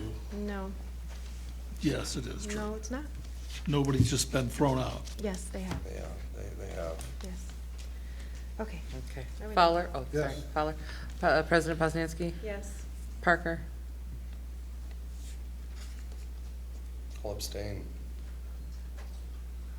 Do you have a personal interest that would cause you not to be able to make a valid vote? Yes. Or a conflict? You have a personal conflict with? No. No, I'm gonna vote no then. Okay, sorry. I needed to know that before the vote.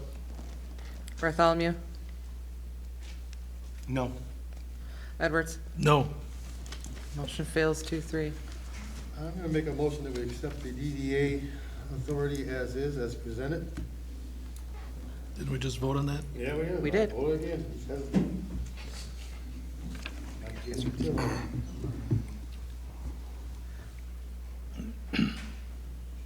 I'll support it. 1 moment, please.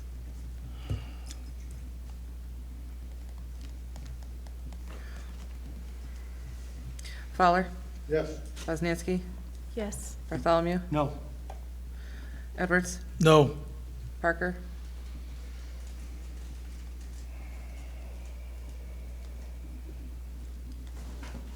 Yes.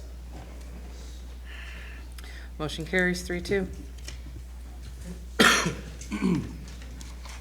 Okay. Thank you. I will let everybody know of their appointments. You will need to get with Clerk Trapp for your swearing-ins. Okay, let's move on to some business here. Where are we? Trustee Parker, you asked for discussion, update of road repairs, and the plan to move forward.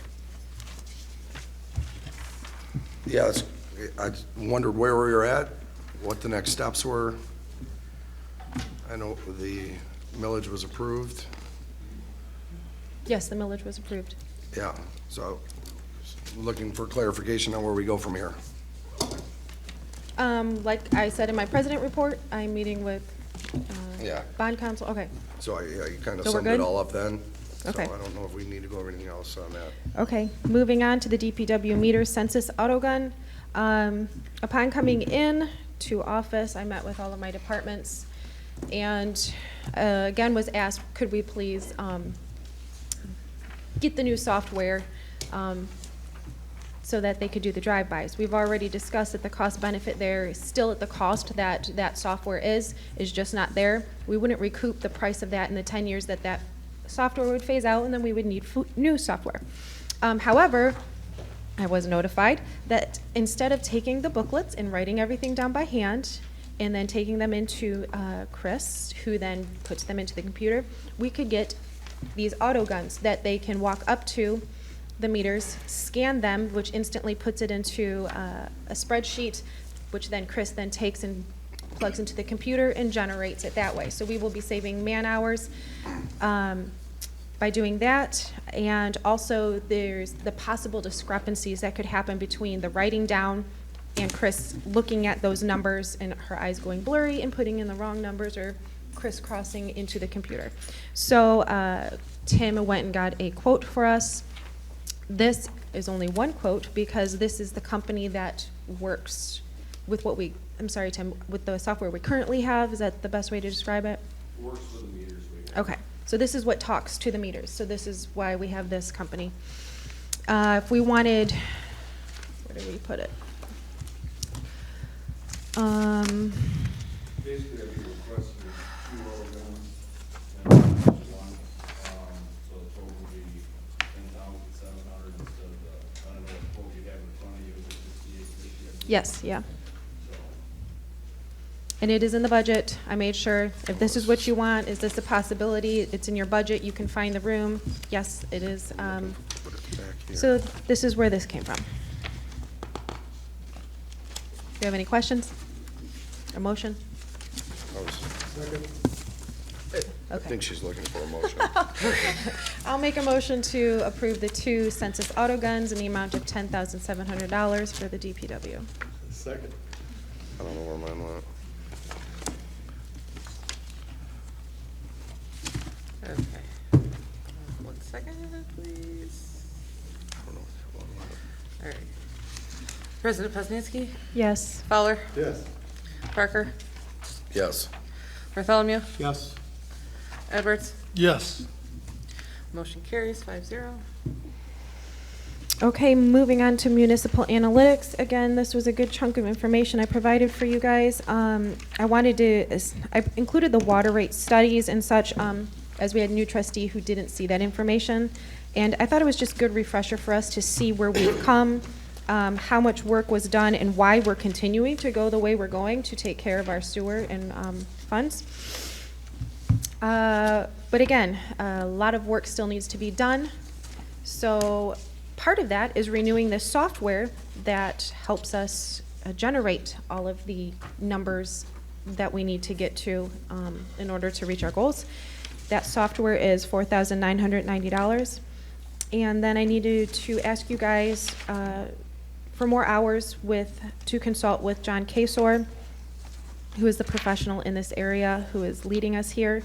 I didn't want to just leave it open-ended. I don't feel comfortable with that, so I asked him, would $5,000 get us to where we need to go? He's consulting with us. He is being very conscious of his time. He's meeting with us, our team, this week. So I asked for $5,000 not to exceed, which is about 30 hours of his time. So that is where we are at with the municipal analytics. So total being $10,000. So what's on this page, Megan, or? That was the quote that we received so when I go back to try and find, can I just pay this on my own? I go back to the minutes to see what we were presented with. That was the 2 companies. So I'm just showing to you that we hired them at this time. If you look over at the cost, it was not to exceed $18,500, which we have made both of those payments. So this So is we are just out what of we money. had originally. So we are out of money to continue on this, and so that's where that's what that's referring to.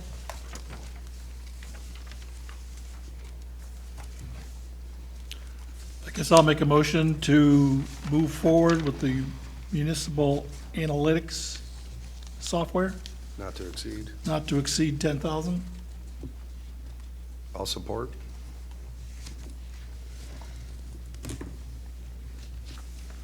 Oops, that's 10,000.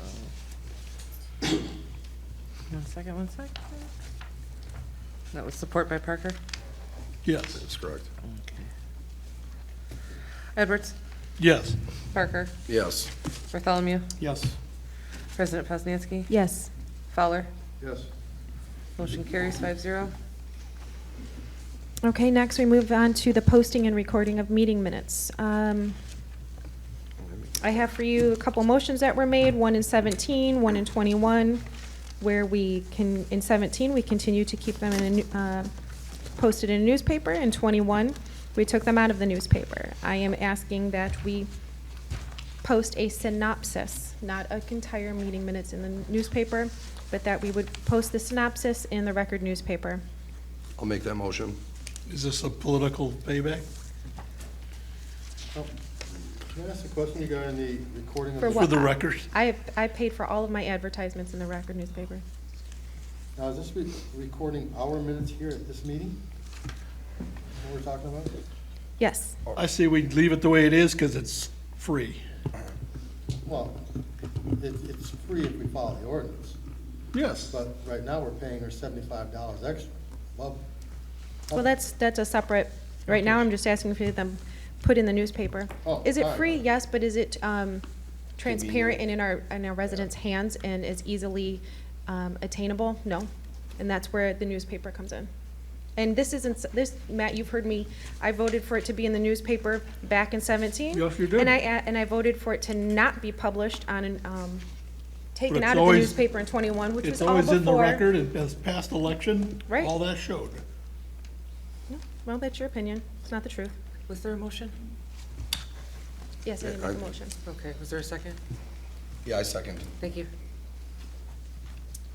I just think it's worthwhile, especially for some of our residents that aren't able to walk up to Village Hall and stand there in the cold, reading the minutes. I think this is a good solution. Keep it in a local paper where it's distributed. It's a synopsis. It's not, This is what we talked about. yeah. Yeah. Okay, well, roll call, please. Okay. President Poznanski? Yes. Parker? Yes. Fowler? yes. Edwards? No. Bartholomew? No. Motion carries 3-2. The second part was the recording of the meeting minutes. I spoke with the clerk about possibly getting somebody else to take the minutes. She said she was fine with that. I have asked Lisa Hall I've always liked the thoroughness and accuracy of her minutes. Lisa did say she is open to the position. However, the $75 that we have to offer is not enough. So if we were going to step outside of the current way they are recorded, we would need to increase that. Why are we deciding to change the system now? I mean, what's wrong with the way it works now? Works great. So I don't understand why we want to complicate things. Well, part of it is, if you've been here the last 4 years, And I the have. minutes are, yes, the minutes are corrected every month. And Yep. I've spoken with Catherine in coming in, and part of it is just a lot to do. So if maybe we could take this off, and get the meeting minutes, accurate, that's where this came from. Well, isn't it in our ordinance that she's supposed to, it's part of her job as being clerk? to It take the is, and minutes? that's why I put the law in there that the clerk shall record all So there proceedings and shouldn't be a resolutions. $75 extra fee for her to do her job. She's not asking for a $75 extra fee. No, I mean, there was assigned an extra You voted $75 for fee. her to get a Can stipend you of turn your microphone on, $75 Zach? to record. That was for the planning commission? No. No, that was that's for this board. meeting, this board. This board. Right. And I'm for her doing her job without the extra stipend. Yeah. I guess then if we're gonna look to have someone else do it, then is that deducted from her salary? Will we have to pay someone else? If it's clearly legally her duty as the clerk to perform, if we're gonna have someone else do it or she's not gonna do it, Well, yes, if the clerk was not to do it, the clerk would no longer receive the $75, or the person taking the minutes would receive the payment. Well, the 75 was the extra stipend, so would you dig 75 into was the actual never- clerk's money, that's where he's at, as opposed to the 75 on top of it.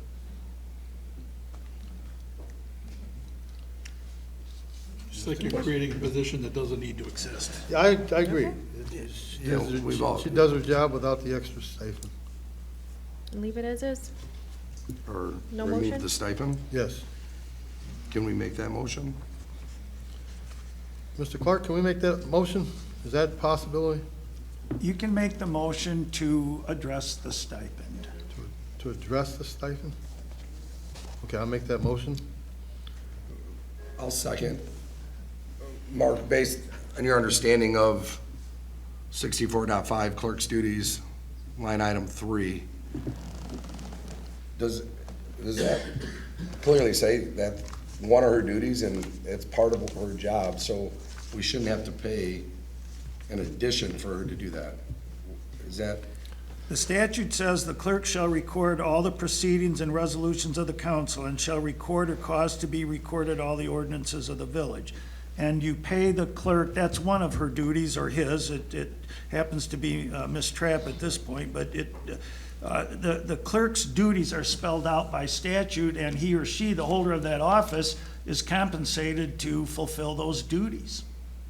Based on the salary that you Correct. presented, not an additional stipend? Is she receiving the stipend right now? Yes, She has been for 4 years, 3 years. Few years. So it's Whoever's the basically recording part of her salary secretary. now. an additional. I say we just leave that the same. Yeah. Well, there was a motion by Fowler, second by Parker, but the motion just said to address the stipend.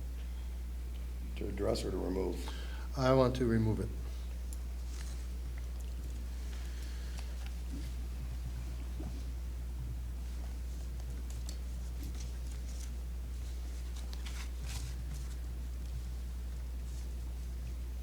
Roll call, or follow your lead? Call roll. Okay. Fowler, Yes. Parker, Yes. Bartholomew, No. Edwards, No. President Poznanski. Yes. Motion carries 3-2. Okay, these last two items I put on for information, discussion. The mixed-use zoning, this is something that is newly introduced in our master plan. This is something that Miss Lisa Hall had mentioned that our plan allows for it, however, our ordinances don't. And at the same time, I have businesses calling, and even a business that came before the Planning Commission asking for this mixed use to be put into place. So I wanted to put it here, get you guys some information on it to start thinking about it, start talking to the residents about it. The next step we need to take in this is to get an ordinance. So our master plan talks about a mixed use, but right now we don't have an ordinance or a definition for what that encompasses. So our first step is to create that, get our ordinance in alignment with our master plan. And then from there, they can come and ask to be included in this mixed use or to allow the mixed use. So I just wanted to get you guys a heads up on that this is coming and get you information. This is from the MEDC. So that's what that is. Any questions, comments? And we'll have more information on this? Yes, especially as we get a planner. This is my best to kind of at least introduce it.